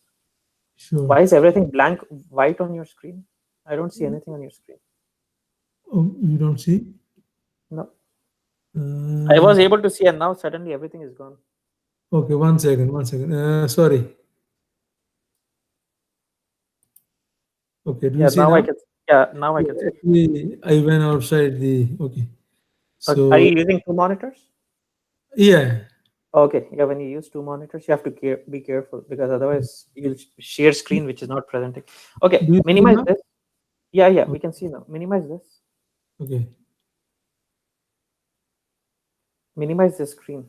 Okay, sure. Here. No, now again we cannot see anything. Okay, so, okay. So, You can stop sharing and share again on the right screen. okay, maybe.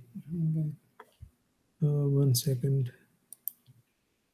Stop sharing and present now. Entire screen. Okay.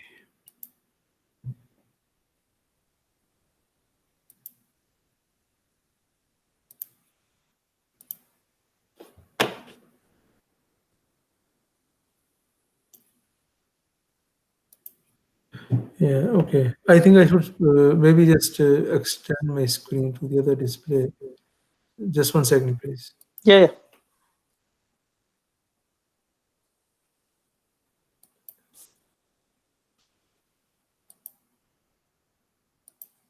Is Surab there on the call?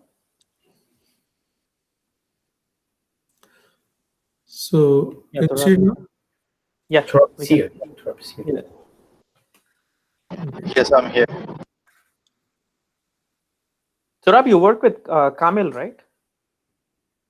That's right. Yeah, I trained him in 2014, since 6 years ago, 7 years ago. 2013 or 14, I trained him. He came to my house and I trained him for 2 months. And then we found him a job in Pittsburgh, University of Pittsburgh Medical Center, UPMC. Okay, so go to C Informatica 9.6.1 server infra-shared SRC files. And SRC files. Okay, over here, create a folder Sure. and call this as Dell. Call it as Dell. And in this one, create a flat file. In this folder, create a flat file. Sure. And call this as Dell underscore EMPL, EMPL. Okay, sure.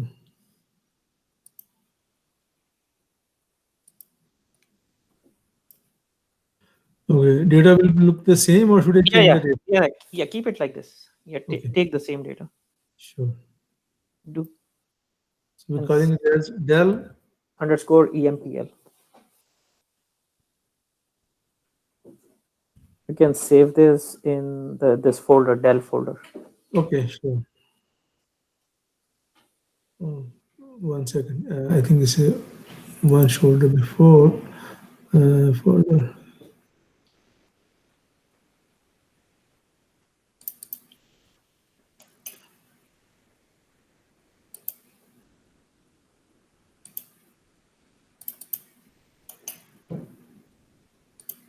Okay. Okay.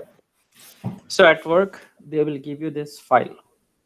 And they will say, please load this data into a table and capture the source file name. Okay. So they will say load. You already know how to transfer the data from flat file to table, right? Yes. Okay, then they will ask you capture the source file name. So what is the first thing you will do? Capture the source file name. Forget about that. What is the first thing you will do? First thing is in designer, I will be importing from the flat no. file. Uh-huh. No. What is the create. first thing you do? SQL Go to the source file. Oh, yes. No. database. Target structure. You- Target Yes. table structure. Yes. Okay. What I don't have to ask so many times. You guys should know. The first thing you will do is create the structure. Okay, you already have SQL Developer open 2 times. You're Oh, opening yeah, it for the actually, I third just time. made a mistake. 1 second. I'm just going to close Yeah, it. it will slow down your system. Yeah, I'm just going to closing it. Okay, and this is the one that's open. Okay. Yeah. So the first thing you will do is create the structure of the table, right? Uh-huh. So let's create the structure of the table. Same, yeah, you can just replace that new underscore center with del underscore ample. Okay. That's good. Okay. So first column will be emp ID, second column will be emp name, third column will be depth ID. Can you type that in different lines?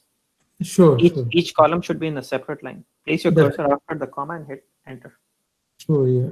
1 second. Oh. Control Z. Do Control Z. Yeah. Place your cursor after the comma and hit enter. Mhm. Okay, place your cursor after the comma and hit enter. Here you go. Okay, now you will have a fourth column called source underscore file underscore name. Okay. Put a comma there and create a fourth column called source underscore file underscore name. And this will be varchar 256. If you have a file name more than 256 characters, it will not capture it. Got it. Okay. Yeah. Now execute this. Okay, sure.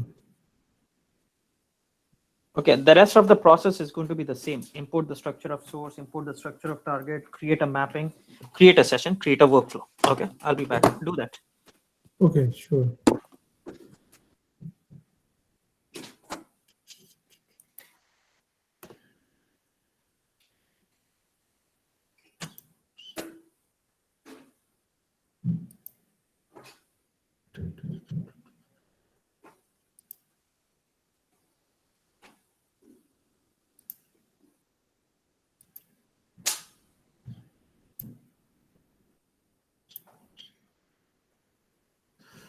Why I have mapping and transformation task?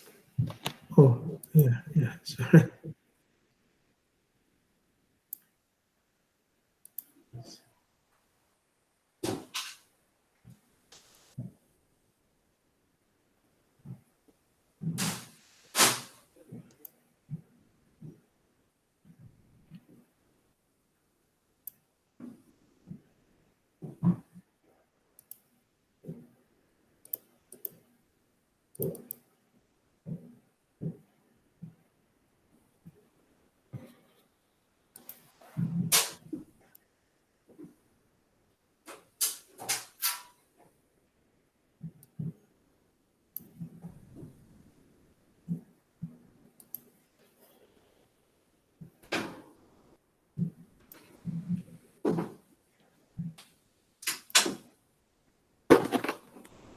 Okay, did you run the workflow?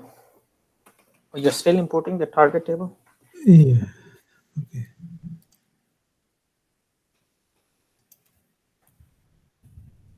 Do you guys know how to capture the source file name? Tony, I think you know. Somebody else, I was seeing the screen, they were doing this. I think Kamran. I know that. Okay. You guys are doing a good job. You guys are already watching the videos. Control S. Keep doing Control S after you import or make any changes. Sure. Okay. So Rab, do you know how to capture the source file name?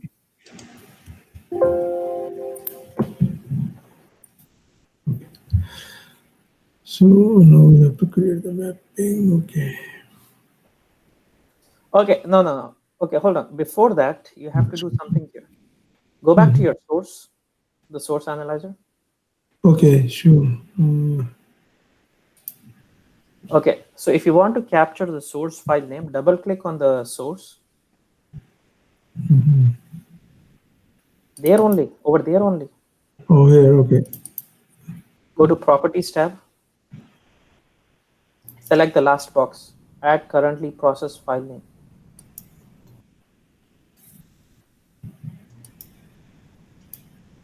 Okay, very important interview question. How do you capture the source file name? In Informatica Powercenter, you have an option to capture the source file name. It is already built in. You just have to Currently processed. check that Okay, box. that's Say apply, fine. say okay, Control S, create a mapping, create a workflow, and run it. Sure.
Control S.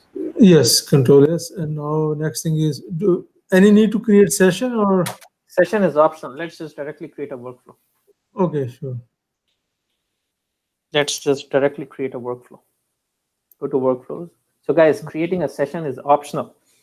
Okay, you don't have to create a session. Creating a session is optional. Don't type. Okay. Go to your designer. Don't do anything. Go to designer. Go to mappings on the top. Click on edit and do Control C.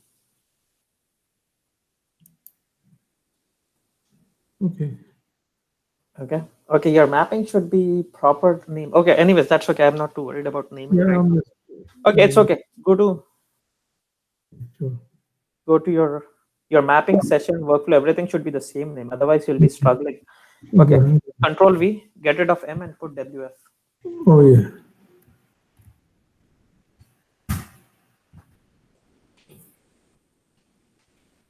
Okay, I shouldn't be helping you. Guy, you can help him out if No, he's getting stuck somewhere. here you go. It's okay. Sure. And so now I need to add the basically, well, so here, You have to. You didn't create a session, right? So no, I'm not going to create a session. Go to Workflow Designer. right, okay. Okay, create a session in the Workflow Designer. Okay, sure. Create. Minimize sessions. You are not going to create a session. That's what I'm telling you. Minimize sessions on the left side. You don't have a session. Okay. How do you create a session? Session in Task Developer. Okay, how do you do that? Well, I usually click Yes. here. Okay, Yeah. don't do it. Okay, do the same thing in Workflow Designer now. Oh, okay.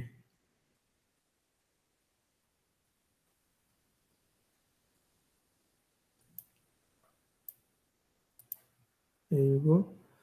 And okay, this is the mapping. All right. Okay. So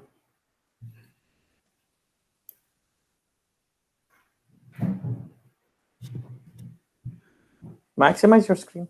yeah. Yeah.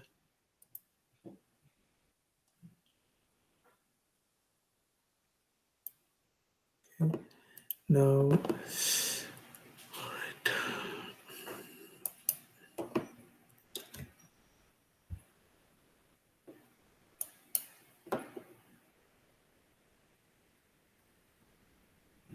There are so many things you need to do. Did you oh say yeah. truncate table option?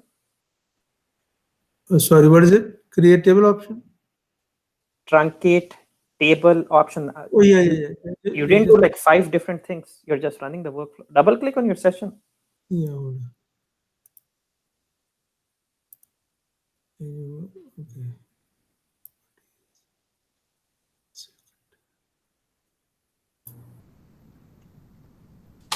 Stop on error should be 1. Make sure you're reading data from the right Yeah. folder. File name Yeah. is correct. Truncate table option. Field Sure. workflow is parent fields. So many things you need to do. Exactly. Just 1 second. Okay. I just trying to make it quick. 1 second.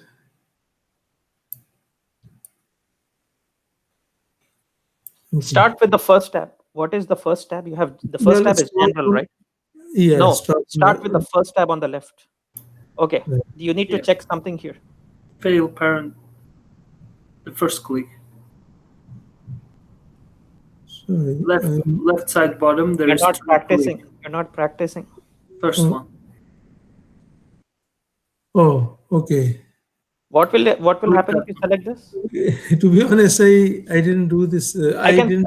can clearly see you're not practicing. What happens if you select this box?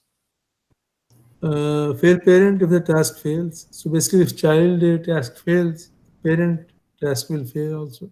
What does that mean? It makes no sense to me. Can someone explain this? What happens if you select this box? It Or what means happens if you don't select this box? If session fails, the workflow will fail. Very good. If you don't select this box, session will fail, workflow will not fail. We want Ah, both of them to fail. Okay, yes, proceed. sure. Next thing you have to do is check if you Yeah, have to make any changes here. I don't think so. Maybe the next one. Don't say don't think so, maybe no. Go No. scroll from the top to bottom. Do you have to make any changes here? No. You don't have to make any changes. Go to config object. Do you have to make any changes here? Yes, here we do. Okay. Okay, go to the next tab. Sure.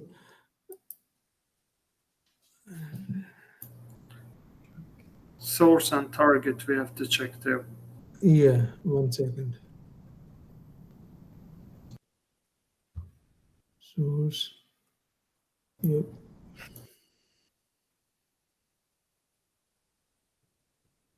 You're already scrolling past it. You have to check if it's reading data from the right folder. Yeah, 1 second. Maximize it on the top. Yeah, should do it here. Okay. So yeah, usually it appends 1. That's what I have seen. So I have to fix it. But yeah. So check if you're reading data from the right folder. Sure. Oh, here. Okay.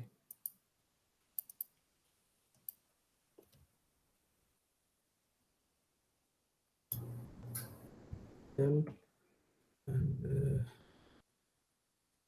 basically, yeah, that's Go it. to targets. Go to targets. Yeah, when it's done, it's okay. It's okay. And Over here, what will you select? here, actually, I selected truncate. Select that and run the workflow. Yeah, okay, just 1 second. There you go. Okay, insert. Guys, if you're just coming to class to attend, no. Select that truncate target Truncate table option. target. Here you go. Yeah. Say apply, say okay, control S, run the workflow. Okay. This shouldn't take more than Right, okay. 30 seconds to create a workflow. Yep. Okay. Run the workflow. Sure. Oh, well. I showed you 3 different ways to run the workflow. Oh, yeah, here you go. Okay.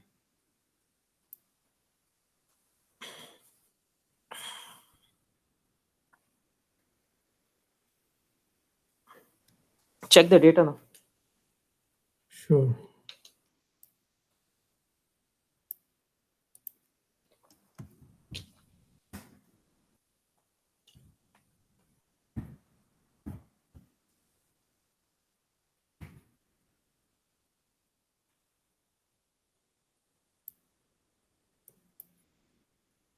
Maximize your screen. So you see, you're capturing the source file name, right? See Informatica 9.6.1 server info shade src file del Right. and del_ample.txt. Is that clear? Yep. So how do you capture the source file name? So basically, we have an additional source file name column in there. My question is very simple, very simple. How do you capture the source file name in Powercenter? Oh, we had selected that option to capture the file source file name in the mapping. You go to Not the mapping, in the source. go to source analyzer. Yeah. Double Okay. click on the source analyzer. Go to properties. Select the last option, which is called add Right. currently process file name. Look at the answer you gave and look at my answer. Okay. So Okay. So you have to say go to source analyzer, double click on the source, go to properties, and select the last box. right. This is an interview question. Yeah, right here. Okay. Is this clear to everyone? Yes. So if we have this selected and we do not have that column in the table, what will happen? You tell me what will happen. Will you see the file name in the And target? I don't think so. Don't think so. Nahi. It No. will not be there. That column itself is not there. So you'll only Right. see employee ID, name, department ID, right? Right. Is So that clear to everyone? so it will not error out if we don't have the column in the table. No. No. Okay. In your source, you have employee ID, name, department ID. In your target, you have employee ID, name. You're just mapping two columns only. Did it error out in the previous work we did, assignment I gave? Mhm. You didn't do that assignment, so that's why you don't know. The number of columns in your source and target doesn't always have to be mapped. Yes, yes. I mean, it's up to us which column to Yeah. which. So even now you have 4 columns and you're not mapping 2 columns. So it will not error out, right? Okay. You already know the answer. It will not error out, Mhm. right? Yeah. Yes. So this is how you capture the source file name. Okay. Can you double click on the source here? Sure.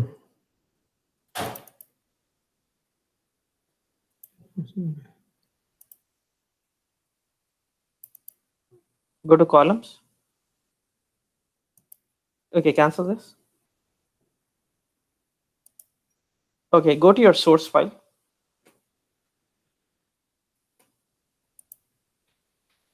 Okay, double click on this. Mhm. Oh wait, okay. Why do you have a space before Abdul? Okay, get rid of that space before Abdul. Okay, so that space will be counted as a character. Okay, enter a 6th character. Enter a sixth employee. Okay, sure. So 6 comma, and then type in Alexander.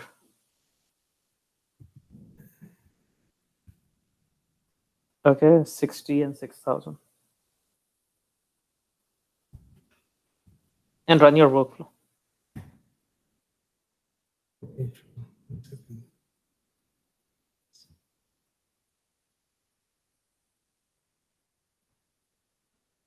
Wait, hold on. Is that your source? Is that your source file? Del_ample. Open the source file. Sure. Okay. Yeah. Oh, sorry. This was a different one. Sorry. That is Let the me- reason you should have every flat file closed. You Yeah. don't keep it open. See, you're entering it in the wrong place. Right. Here you go. Yeah, enter Alexander here. 5 Alexander and 50. Sure. And run the workflow. No need to save anything because you're not making any changes inside Powercenter.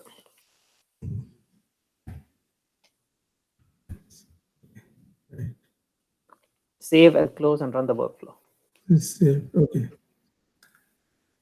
Yeah, I've saved the file. Okay. Close it. Close. Saving and closing is not the same thing. Okay, now run the workflow. Okay, sure. Okay.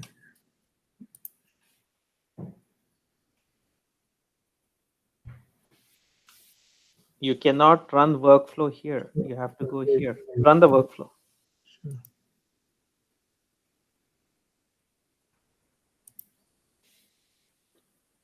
Check your data now.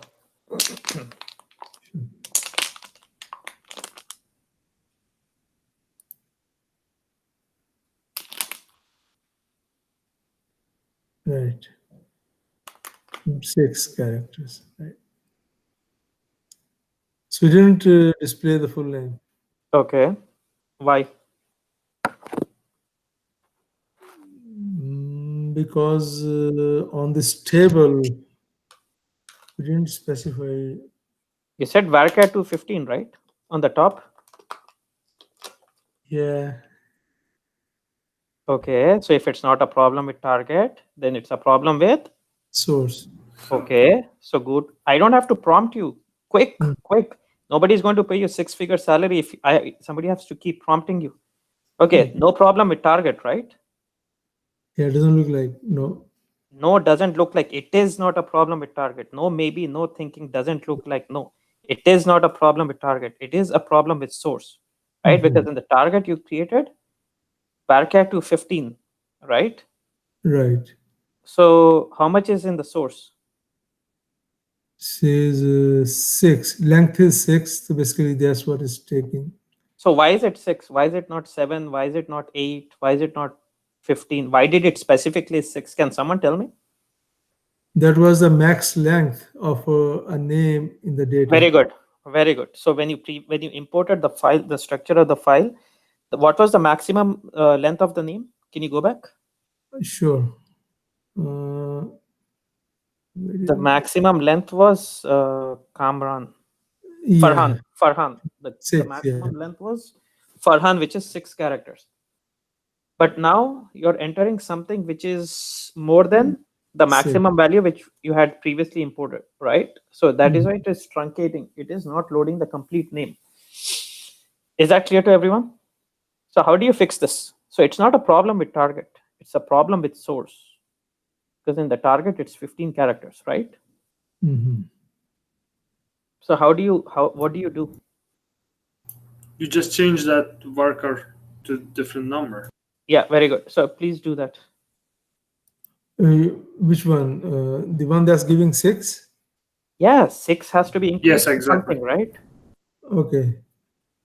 So, all right, 1 second. I don't know what you're trying to do here. No, not here. On your mapping, wherever you were showing us that the varchar is number 6. Irfan, where is the problem? Once again, let me go back to square one. Is it a problem with target or is it a problem with source? Close this. I don't know why you have this open. Minimize Yeah, it. problems with the source of. So why are you in that file? Okay. So Okay. Sure. Okay. So once again, I don't know why you're here. Go to your mapping. You already showed me the problem, right? okay. I don't know why you're so confused. No, definitely. Hold on. Don't click anywhere. I don't know why you're clicking. Did you understand what the problem is, Irfan? Yes. Okay. So why you're clicking all the wrong places? You're telling me the right answer, but clicking all the wrong places. Scroll to your right. Over here it's 6, right? Yeah.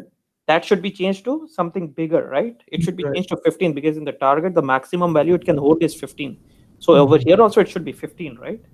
So then either we added the table here or the properties. I mean, It is not a table, it's a source structure. Yeah. Sorry, source structure, right? Okay, double click on it. Cancel this. Cancel this. Where it says 6, double click on that. Okay. So over here it is grayed out, right? You cannot increase it. So you have to go to the place where you actually imported the source, right? So cancel that. Okay. Where did you import the structure of the source? Here. Yes.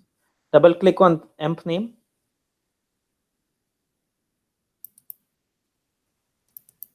And increase this to 15 because in the target, the maximum value you can hold is 15. You just type in 15. If it's 100, you'll not click 100 times. Okay. Control S. Okay, now go to your mapping. Now check if it got increased from 6 to 15. Sure. Okay. Go to your mapping. in Mapping Designer, No, the you can't. Mapping tab. I got it. Yeah. So now it's Yeah. 15. Right. Okay. In the target, it's also 15. So if we run the workflow now, we should have full name that Alexander. Okay. Run the workflow. Okay. 1 second. It will not give 15 characters. It will not. Refresh the session, refresh the workflow, and run it. Okay, so 1 second. Oh, Right click on the session and refresh it. Irfan, you did not create a session. You will not see it there. Right click on the session yes, in the sorry. workflow. Yes. Okay. Okay. So you want me Right to click on the session. Highlight the session first. Right click now. And now refresh the mapping. here you go. Control S. Okay, run the workflow. You will still not see Alexander's full name.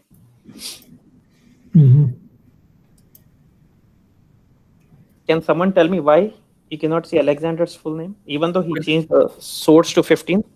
We have target, source, and both together. We have to change it over there too in the mapping, like final map. No, in the target it's 15. Source it's 15. Irfan, check the data. Can you go back to the data? Hold on 1 second. Yeah, check the data. It will still not show Alexander as 15. We need to propagate. Very good. Yes. So go back to your mapping. Sure. Okay, in the source it's 15, right? So it will read the Alexander completely. In the source qualifier, can you check?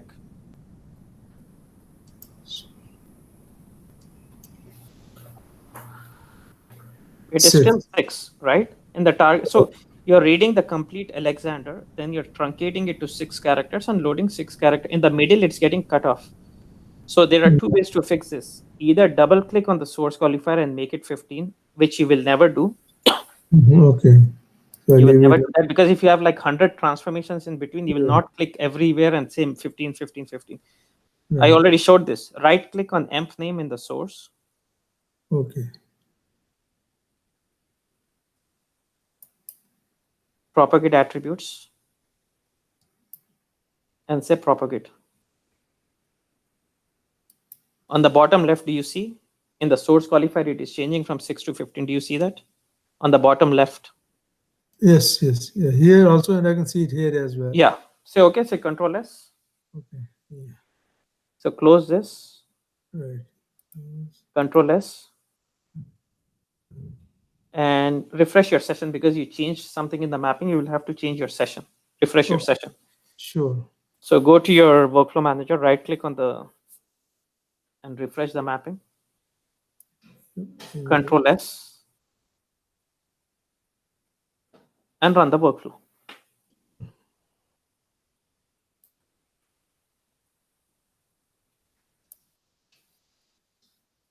And now check this. Now you see the complete name. Is that clear? Yep, it is. So always try to make sure whatever the data type and the length you have in your target is the same as in the source. Is this clear to everyone? I want. Yes. So right now you're running the workflow by right click and saying run the workflow, right? Right. I don't want to do that. I want you to schedule the workflow to run this automatically at what's the time? 3:33, right? I want you to schedule this workflow and run it automatically at 3:37. So how will you do it? Well, we'll use a scheduler. Yeah, do it. Sure. Okay. And should have schedulers and nothing, new schedule. No, that is not right. Okay, can't create here. People, help him out. There are people on the call, right?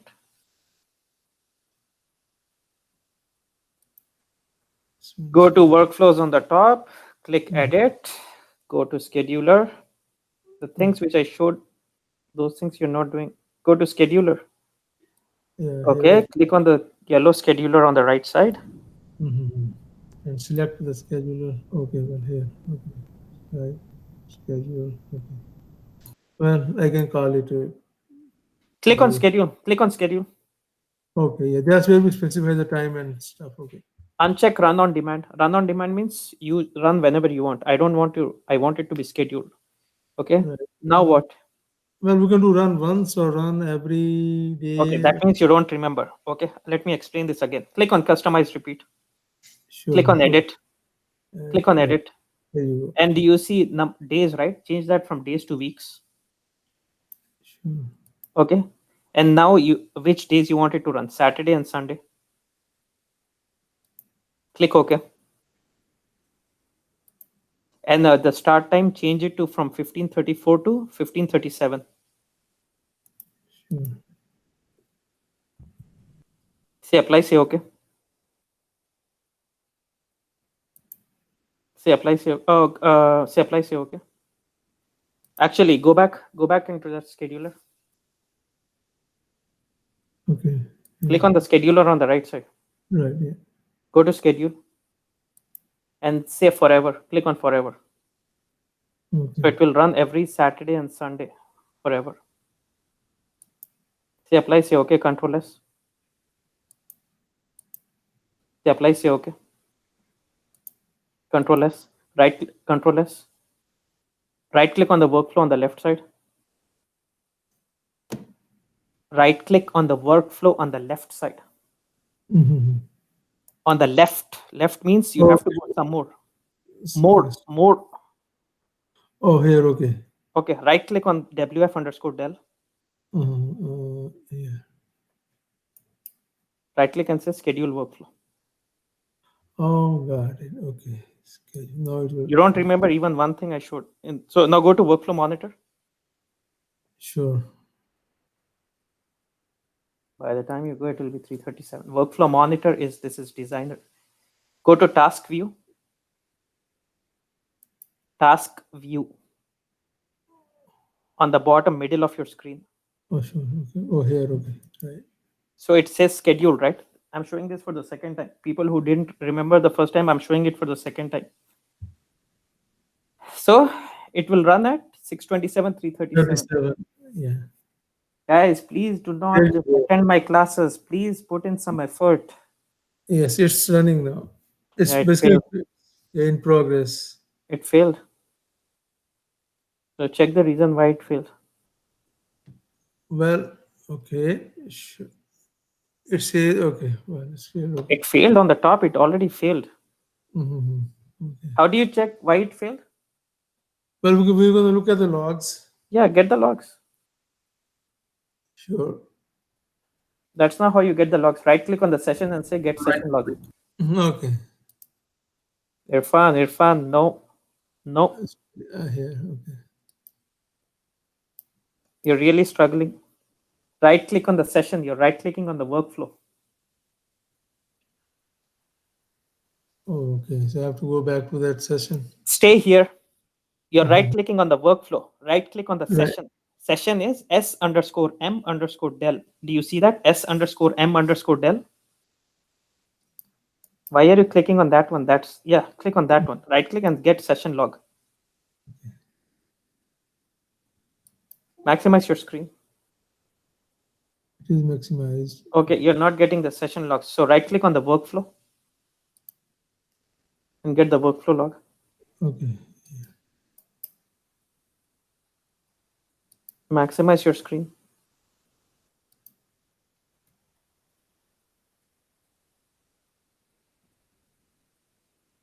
Why is it failing? Repository error, timestamp. An error occurred checking global object permissions. What? And look at the error messages on the bottom of the screen. Error. Do you know where the error message is here on the screen? Yeah. From here to here. Yeah, those are the error messages. No data found in database. An error checking global object permissions. Close this. Double click on your workflow. 1 second. Double click on the work. I don't know why you keep going to another screen. You have a workflow. Go back to workflow monitor. Over here, you cannot check logs. Oh, Go back sorry. to workflow monitor. Okay, Double yeah. click on the workflow here. Okay. Right click. Okay. And now on the bottom right, do you see task progression details?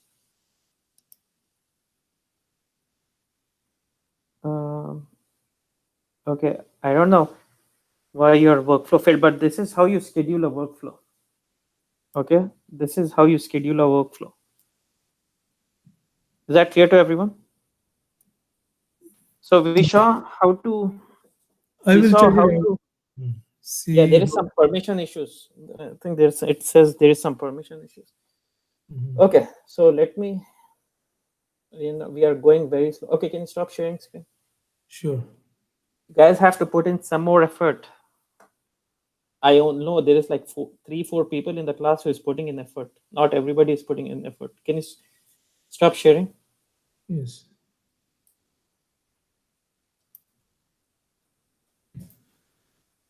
This is not easy. People will not pay you 6-figure salary if you work like this. You have to put in effort. Okay, 1 month is over. I need another month of your time. After June 31st, July 31st, we won't even meet. Okay, so just 1 more month. That the second month goes away. That's it. You will be stuck with all the 100 hours of recording. You will sit through the recordings and you will be struggling. You don't know what to do. You will give up. So when the batch started, there were 25 people. Now it has come down to 15. Right? This class is not for everyone. Okay, you don't do this, then you will go back to your old jobs and you will again be like struggling. So if you are attending the class, put in all the effort. Just don't say I'll pay the training fee, I'll come to the class. No, it's not easy. You have to put in some effort after the class ends. I know everybody has something to do, like a job or family, or weekends. It's going to be difficult, but that's how it is.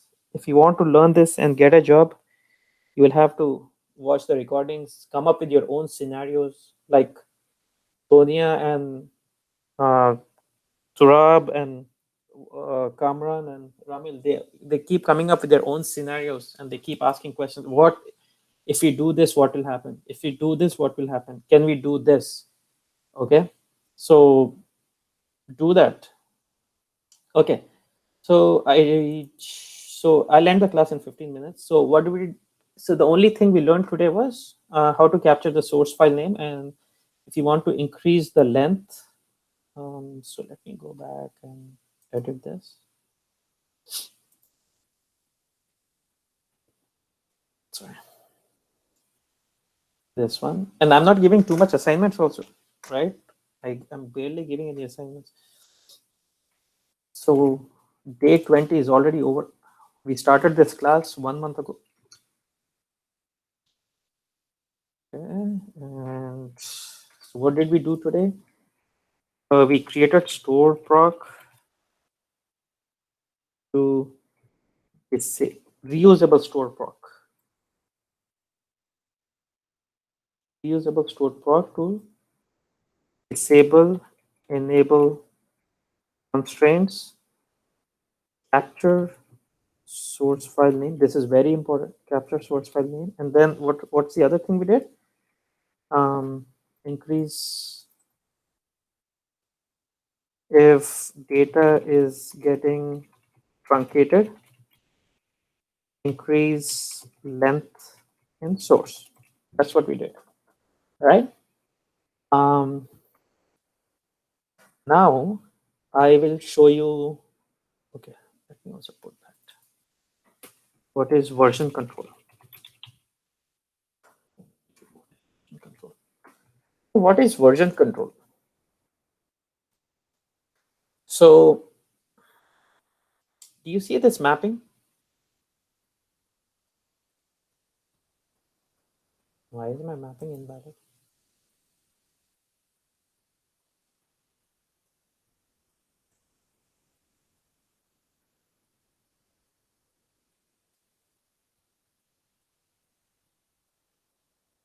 Incompatible data types.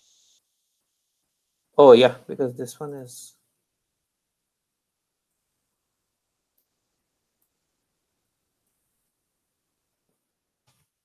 the mapping is valid. Okay. Then the other one thing I showed you was propagate attributes. Right. Okay. So what does this green check mark mean? You guys can see this green check mark, right? Increase this. No, I cannot increase the size. Okay. So you see this green check mark, right, next to the mapping or source or target. That means it is checked Valid. out. No, Oh, it is checked out, checked yeah. out. Yeah. So what does that word checked out mean? So the example I gave is for the library. You want a book, you want to work on a book. So you check out your book and take it home, right? Till you have that book checked out, nobody else can work on this mapping. Nobody else can read that book. Same thing. You go to work, Powercenter is installed on the central location. Everybody will have access to Designer. I can log into this folder. Tonya can log into this folder. Turab can. Everybody can log into this folder. Now I'm working on this mapping. So if I am working on this mappings, that means I have this mapping checked out. Nobody else can go and touch any of this mapping. They can see the mapping, but when they try to edit the mapping, it will say read only, or it will say somebody has just checked out. Okay. So what happens? I work on this mapping at 5 p.m. I'm done. So what I will do is I will check in the mapping, and I will just put in a comment saying that imported the source or added the source. Whatever I did, don't just keep it like this, or just don't put a dot. I know a lot of people do that, just put a dot or a backslash. No, a good programmer will always leave comments, because the next time somebody else will open this and see this, they will know. Okay, for example, I will say I imported this for the first time, so I will say initial import.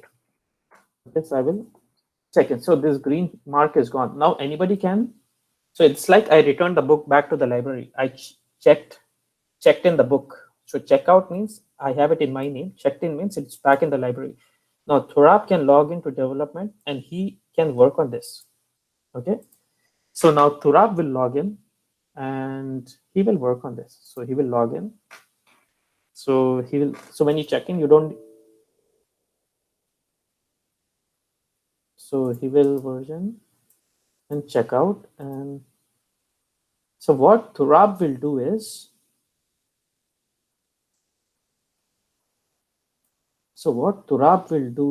he will change this to temp name, something like this. He will do this and say okay, and Control S and version check-in, and he will just say check-in or something. Now tomorrow I come back to work. Okay, tomorrow I come back to work.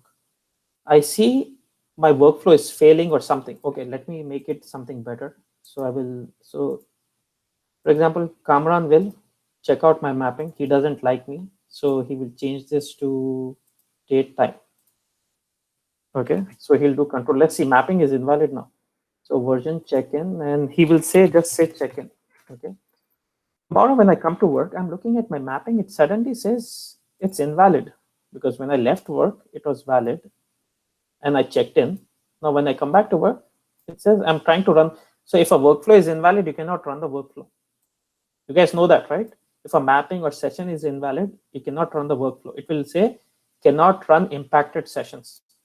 So if I try to run this, it will error out.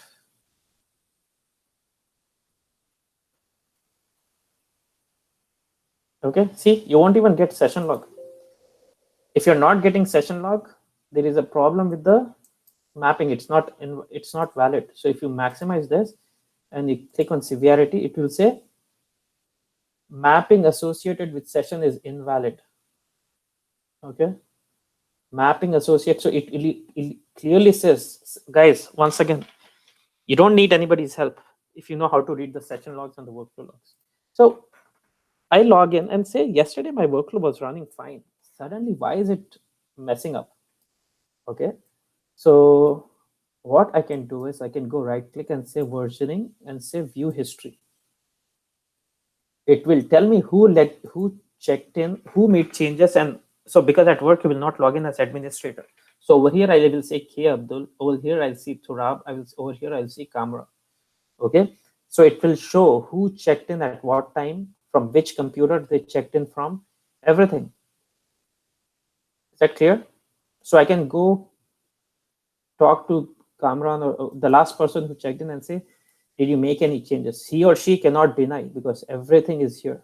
Okay, I can also check who made what kind of changes. So you will go to versioning and say, compare with previous version. So the first time I imported was version 1. Then Turab checked out and made changes. That was version 2. See, Turab made this change, emp_name. And then Kamran logged in and he changed from string to data type. So you can only check the last version which was changed. So it's over here. Do you see? Immediately it says the instance are different. Source qualifier is different. See, variables, everything else is no changes, but it says the instance is different. You can click on instance. Okay, now this one is red. See, this is black. So this is red. Now it says there is a problem with this instance. So you compare instances. There is no problem with transformation. See, it immediately puts a red flag saying that in version 2 it was string, it changed to date time. So who worked on version 3, right? Who worked on version 3? So I can just say this is like doing a detective work. Okay, Kamran. So I'll go talk to him and say, is there a reason why you changed this? Is this clear? What is check-in, check-out, Yes. view history, compare with previous version? Please do not do this at work. Okay, if you do this, you can be tracked. It can tell you what time you logged in, from which computer you logged in, what time you logged in, which computer you logged in, what was the change you made, what was the change you made. So it clearly says the instances are different. So you will not check any of this. You will just go to instances. In instances, you have 3 instances. I will not go to, I'll just click on this and then say compare instances. Transformations, there is no change. Port, there is a change in the port. It will immediately say on the right side is the second version. On the left side is the latest version. So this is the latest version. This is one version. So I cannot compare third version and first version. I cannot compare second version. And I can only compare the last 2 versions. Is that clear to everyone? Is this clear? What is check-in, check-out? What is compare with previous version, view history? Okay, now I will show you one more thing. So check out and you say something. Accidentally you deleted everything.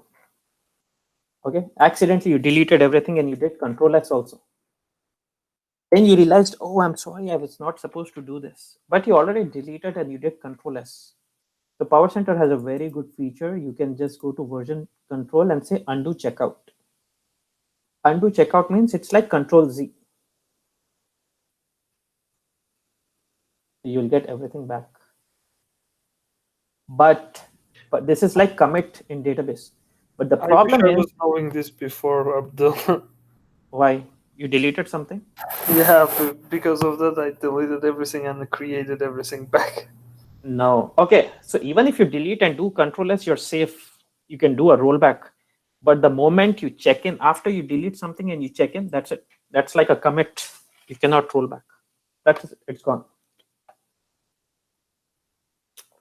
Is that clear? Just like in databases, you take a backup of the table and then you do an insert updates, right? Same thing in Powercenter. Before you start working on this mapping, so you made 2 mistakes. Who is that? Turab, right? Or who said that just now? Kamran. Okay. So you made 2 mistakes here, and it's okay. We are all learning here. 2 mistakes. The first thing was you did not take a backup. Okay. So how do you take backup?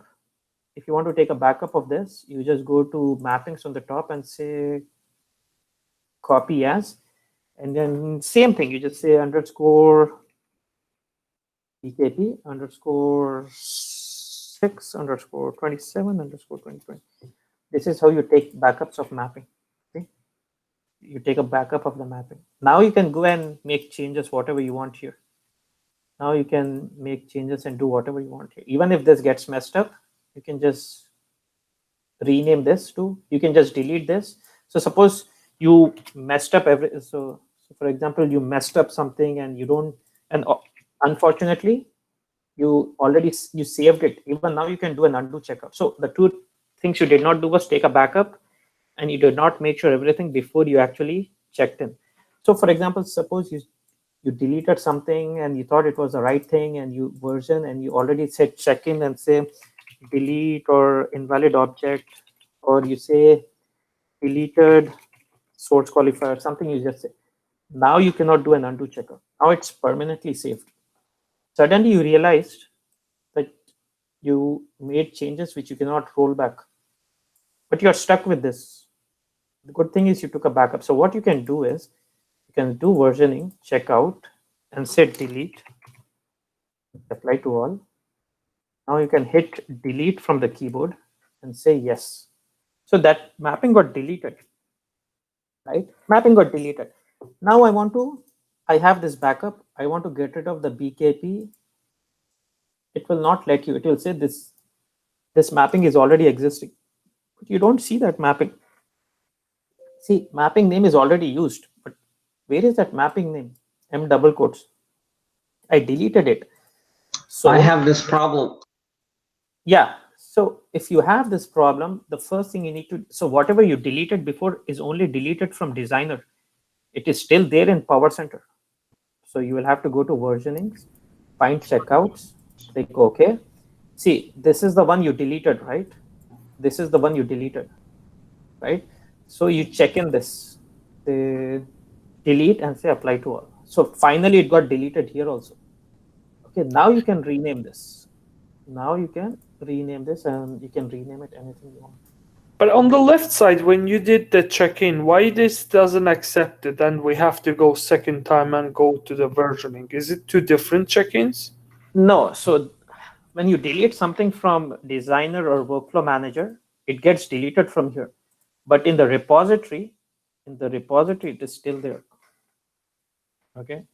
It will still be there. Okay. So you will have to actually delete it from the repository.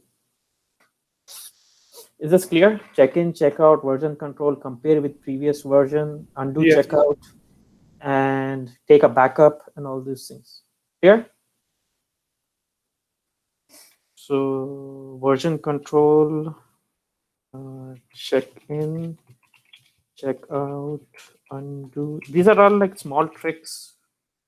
Undo checkout and compare with previous version. And what else did I show you? Take backup. Take backup. Okay, one more small trick I'll show, and then we can end the class. Suppose at work, somebody says, can you find out which mapping is used to load this table? Which mapping is using this table? Or somebody says, which session or which workflow is using this session, this source? Right click, dependencies, click OK. So this is the mapping, which is the session. This is the workflow. That source is being used by two different mappings and sessions. Is that clear? So if somebody says, can you tell me which workflow is using? So I have hundreds of mappings. I want to know which mapping is using, which workflow is using this mapping. Right click, dependencies. Click OK. So it will say, this is the workflow which is using this session. And always keep the mapping name and the session name and the workflow name same. Is that clear? So you have like a bunch of targets. You're very confused. Which source is, which mapping is using this source? Right click, dependencies, and click OK. It will tell you, for example, it will tell you this, okay, this one. So you can just right click and open in workspace. It will automatically open that.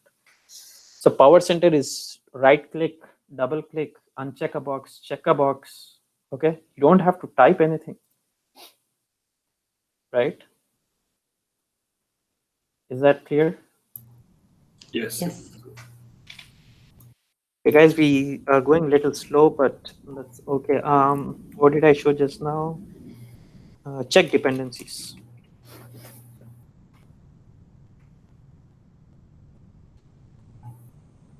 I also showed scheduling a workflow.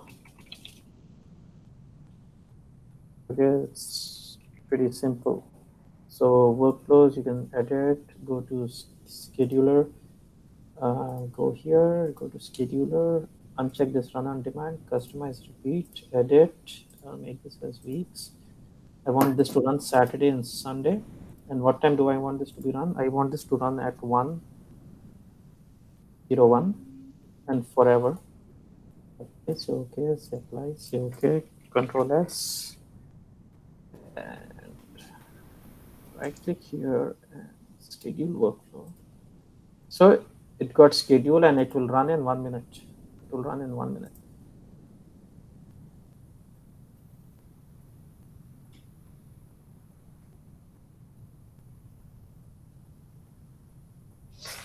So this is how you schedule a workflow. But in my 7 companies I worked, only one company was using Informatica scheduler. Everybody else were using third-party schedulers. Banks, investment banks and banks will use Autosys by default. But it's very easy. I'll just cover that in one day. See, workflow will run automatically right now. It did not run. Oh, because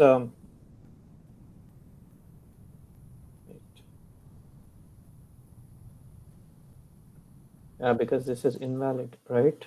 Okay. So how do you know what is invalid here? So go to mappings and say validate. It will say incompatible data type from source to source qualifier. So I'll just say propagate attributes. So propagate, close, Control S. See, now the mapping is valid. Now I will right click, refresh. See, it was invalid, so it will not run. So cancel this and Control S. So if I want to know why the session is invalid, right click on the session and validate this. Or go to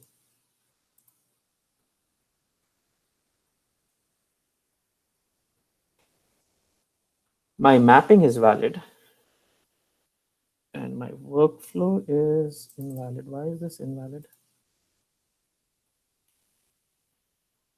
Oh, because I deleted.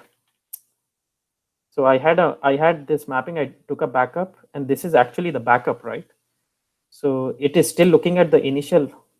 See, I don't have any source target mappings, everything is deleted. So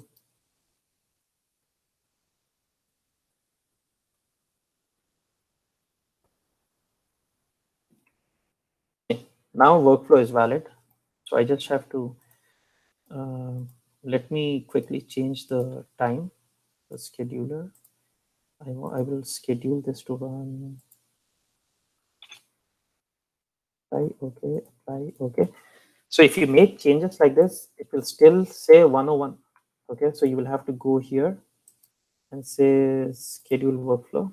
Now it will change it to 104. So now the workflow will run in exactly.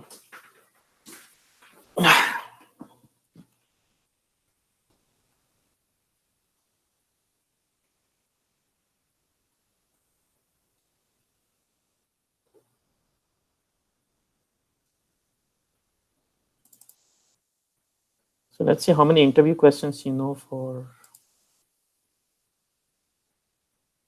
Informatica.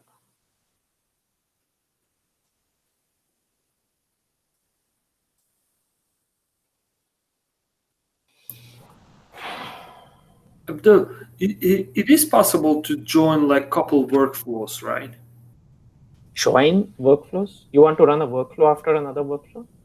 Like kind of like a join together, like because like in the workflow, like by the mistake I had 2 of them there, and with one connection, like you can join 2 of them. So I was wondering like if you can add like 2 workflows at the same time. I didn't understand. Join two workflows. You want to run a workflow after another workflow? Kind of like something like that. So I have this workflow. I want to run this workflow after this other workflow. So I want this double quotes to run, and after this double quotes run, I want this WF test to run, right? Yes, like, but my question is like workflow designer, right? Like, can you put the other workflow No. also here and No. join them together and then? Why would you want to join two workflows? You can only open one workflow at the same time. Okay. That was Maybe he wants to say the sessions we can do the screenshot. Yeah, sessions you can do. You can have one session after another session. So I can run one session after another session. I'm going to show this in the next class. All you have to say is previous task status equals to succeeded. okay. This is the one which, because this one I did by the mistake, like a couple of them and joined together, but I was not sure that if it can work like that or not. So if you run this workflow, first this session will run. Once this completes, then this will run. Okay, clear. See, the first session completed successfully, and now the second session is going to run. See, they both completed successfully. Clear? Clear, perfect.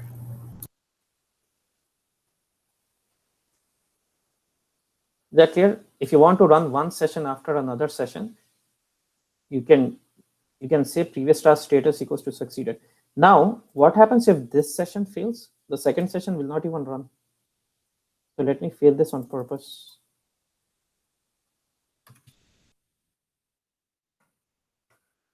So now when I start this workflow, this session will run, it will fail. The second will not even run because I put this condition, previous task status equals to succeeded. What if I remove this? I'm not even checking for that condition. I will say restart. It will fail. Even then, the session after that will run. See, even though it failed, this one will run. But workflow will be failed because workflow will be succeeded only if all the sessions inside this is succeeded. Even if one of them is failed, it will show failed. So this is how you run one session after another session. If you want to run one workflow after another workflow, I will show this again, but since you asked, this is how you do it.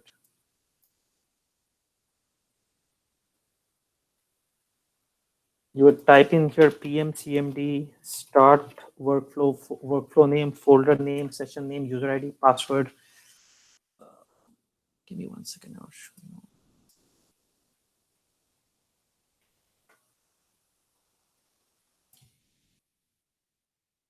This is how you run pmcmd start workflow, and then put in the what is the integration service name, intg underscore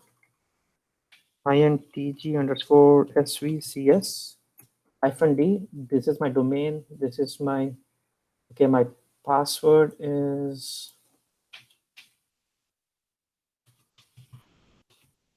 administrator. My folder name is development, and the workflow I want to run is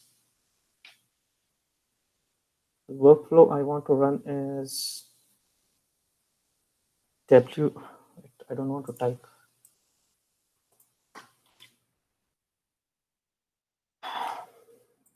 So I have this workflow, and after this session completes, I want to run another workflow. So you know how to run a session after another session, right? Now I will show you how to run a workflow after another workflow. We will use this pmcmd command.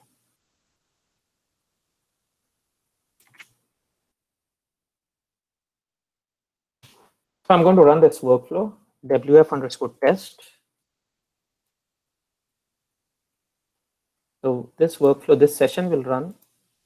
Why is my session? Why is this? Oh, because I put the wrong. I wantedly failed it on purpose. Target. No. I put this 111. It says yeah. file cannot be found. So this session will run. It will complete successfully. Then it will run the pmcmd. I will explain pmcmd tomorrow in detail. So once this pmcmd will run,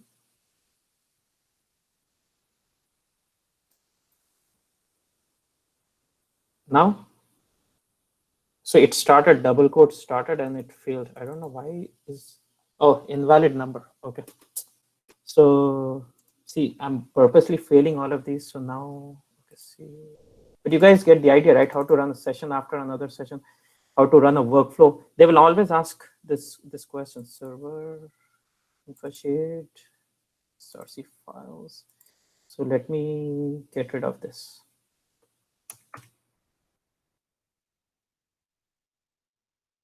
Okay, so let me run this test. So after this one will run, it will trigger the PMCMD. PMCMD will run the double quotes, and it completed successfully. See, this is how you run a session after another session, workflow after another workflow. I think this is what you asked when you said, can you join two? So this is the syntax you need to know.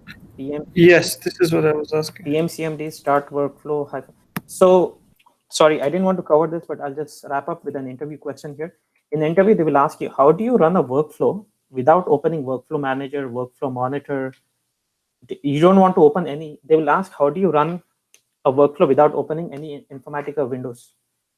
So you will have to go to command task. You will have to go to the location where PMCMD is installed. So PMCMD is installed here. So just make sure that PMCMD is working. Yeah, PMCMD is working. Let's exit out. Okay, over here I can type in this.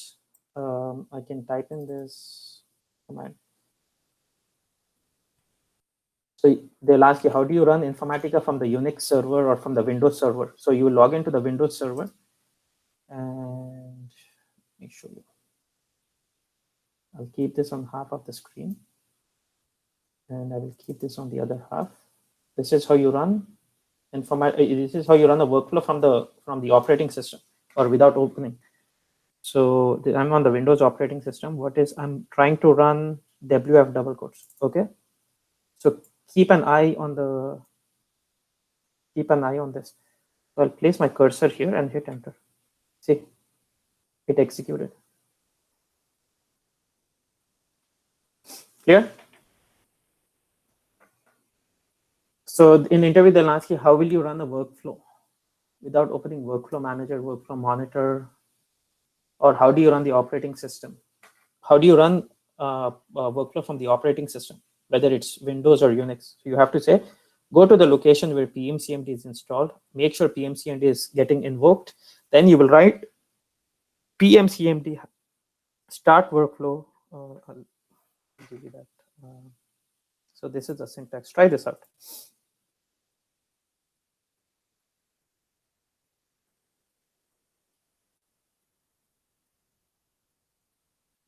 You guys hear me? Yeah. Yes. Okay, let me just update this. Okay, anybody has any questions? Anybody has any questions? Okay, let me show you how the Informatica interview questions will look like.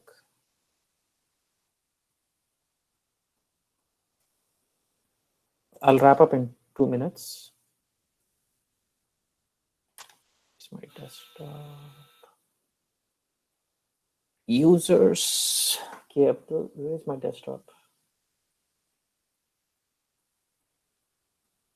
It was in the middle there.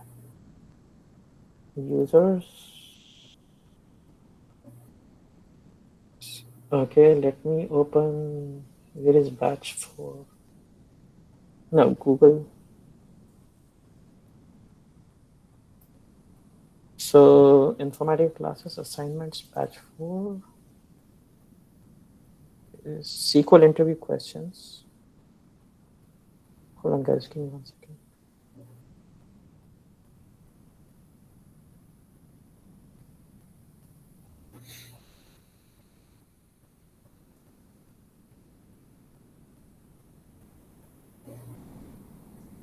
So I don't want to give it right now. We'll take some time. I mean,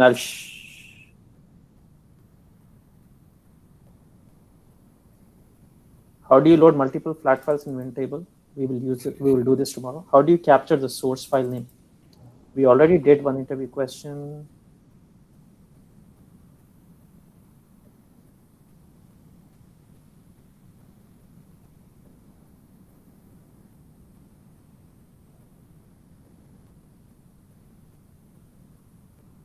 What is top on there? 2 interview questions, 3 interview questions. So out of 25, we did 3, 3, 3, 3.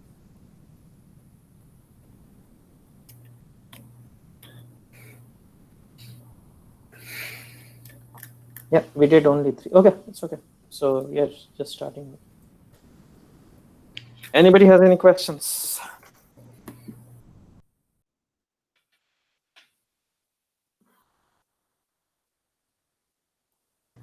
So people who did not attend today, they're going to have a problem. Amir, I don't hear you a lot. Are you following? Yasin. Yes, Abdul, I'm following. Okay, please work on what. So I'm not giving any assignments today. You have all day to work on assignments. Yasin, there's some problem with your mic. I never hear you. Fahad. Yasin, are you following everything?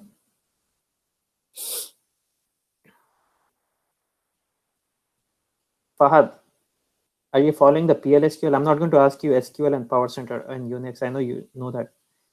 Are you following the PLSQL part? I don't know if Fahad is there or not. Irfan, Asghar, are you following? I cannot hear you. You're not on mute, but I cannot hear. Okay, please. Yeah, PLSQL is important. Irfan, I cannot hear you. I think there's a increase the volume. No, I cannot hear you. Kamran, I think you are following. I think you're Yes, making I'm good here. progress. Are you following everything? Yes, Okay, PLSQL, everything you're following, right? yes, all of them. Okay, Irfan, I think you know the concepts, but you're not getting chance to practice or something. That's what I feel. Yeah, you were right about that, actually. Sorry. Yeah, Yes. no, you Yeah. don't have to be sorry. Because I've taken so many classes, I can clearly tell who is following and who is not. Ramil is doing actually very good. I won't even ask him. Shantanu. Ask one more time, maybe I have a problem. If I ask you, then I have a problem. Basically, तो मेरे पहले भी गल है concept clear होना चाहिए. No, I need people who ask difficult questions. Guys, you're paying for this training. You shouldn't just accept what I am saying and then you just go back, right? Because Ramil, I think a couple of times you corrected me because remember that you have constraints and we were disabled and enabled. You actually tried it out and it was not working the way then you corrected me. So yeah, you don't have to always, if I'm wrong, you can point it out. Shantanu, I know you're practicing, but I don't know how much PLSQL you're following. Sonia, I think you're doing good. Turab, you're following. Yes, Abdul, quick question. When we do the commit, right? Let's say I do the bulk load. Yeah, your voice is So, breaking up. Your voice is breaking up. Can you say that again? do you hear me now? Yeah. Okay, so when I change the commit interval, like let's say I change to the million, and then do Uh-huh. I need to change the buffer size as well? It depends on what you're doing. When you're doing the source-based commit interval, no, you don't have to even bother about that. When you're doing target-based, yes. If you're keeping it a million, you shouldn't even touch the buffer size. You should only touch the buffer size when your commit interval is low, because it depends on the commit interval and the buffer size. If you keep commit interval as 1 and buffer size as auto or very high, it will not fail on the first bad record. It will not insert all the good records before the bad record. So if your commit interval is low, your buffer size should also be low. Usually you should not touch with those mapping. You should not mess with those. I never touch those things in my life. I will always keep it what Powercenter default. Powercenter knows it better than us, so I don't even touch that.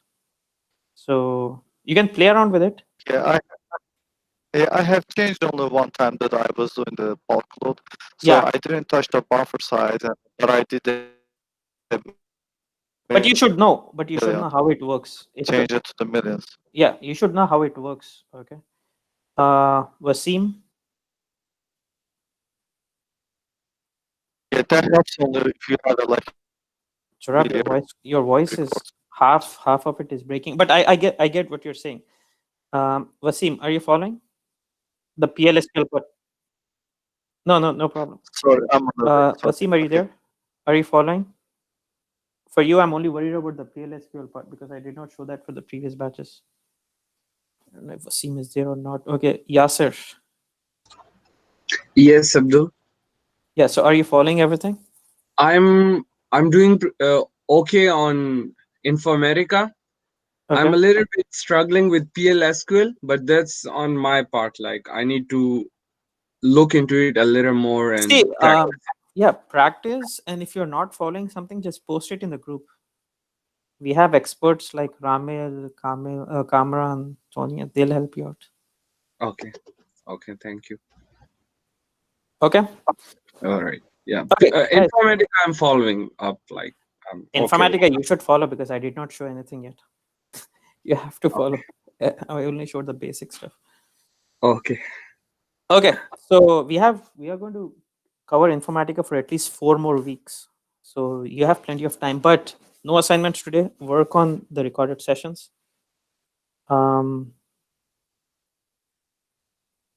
Yeah. So, okay, guys, please end the class. Ramil, are you posting anything else? So make a note of whatever. Anyways, I'll upload it. But please, everybody leave the class. Otherwise, our recorded sessions will be huge. Okay. Okay. Okay. I'll talk to you guys tomorrow. Okay. Thanks. Okay. Okay. Bye bye. Talk to you tomorrow. Okay. Bye.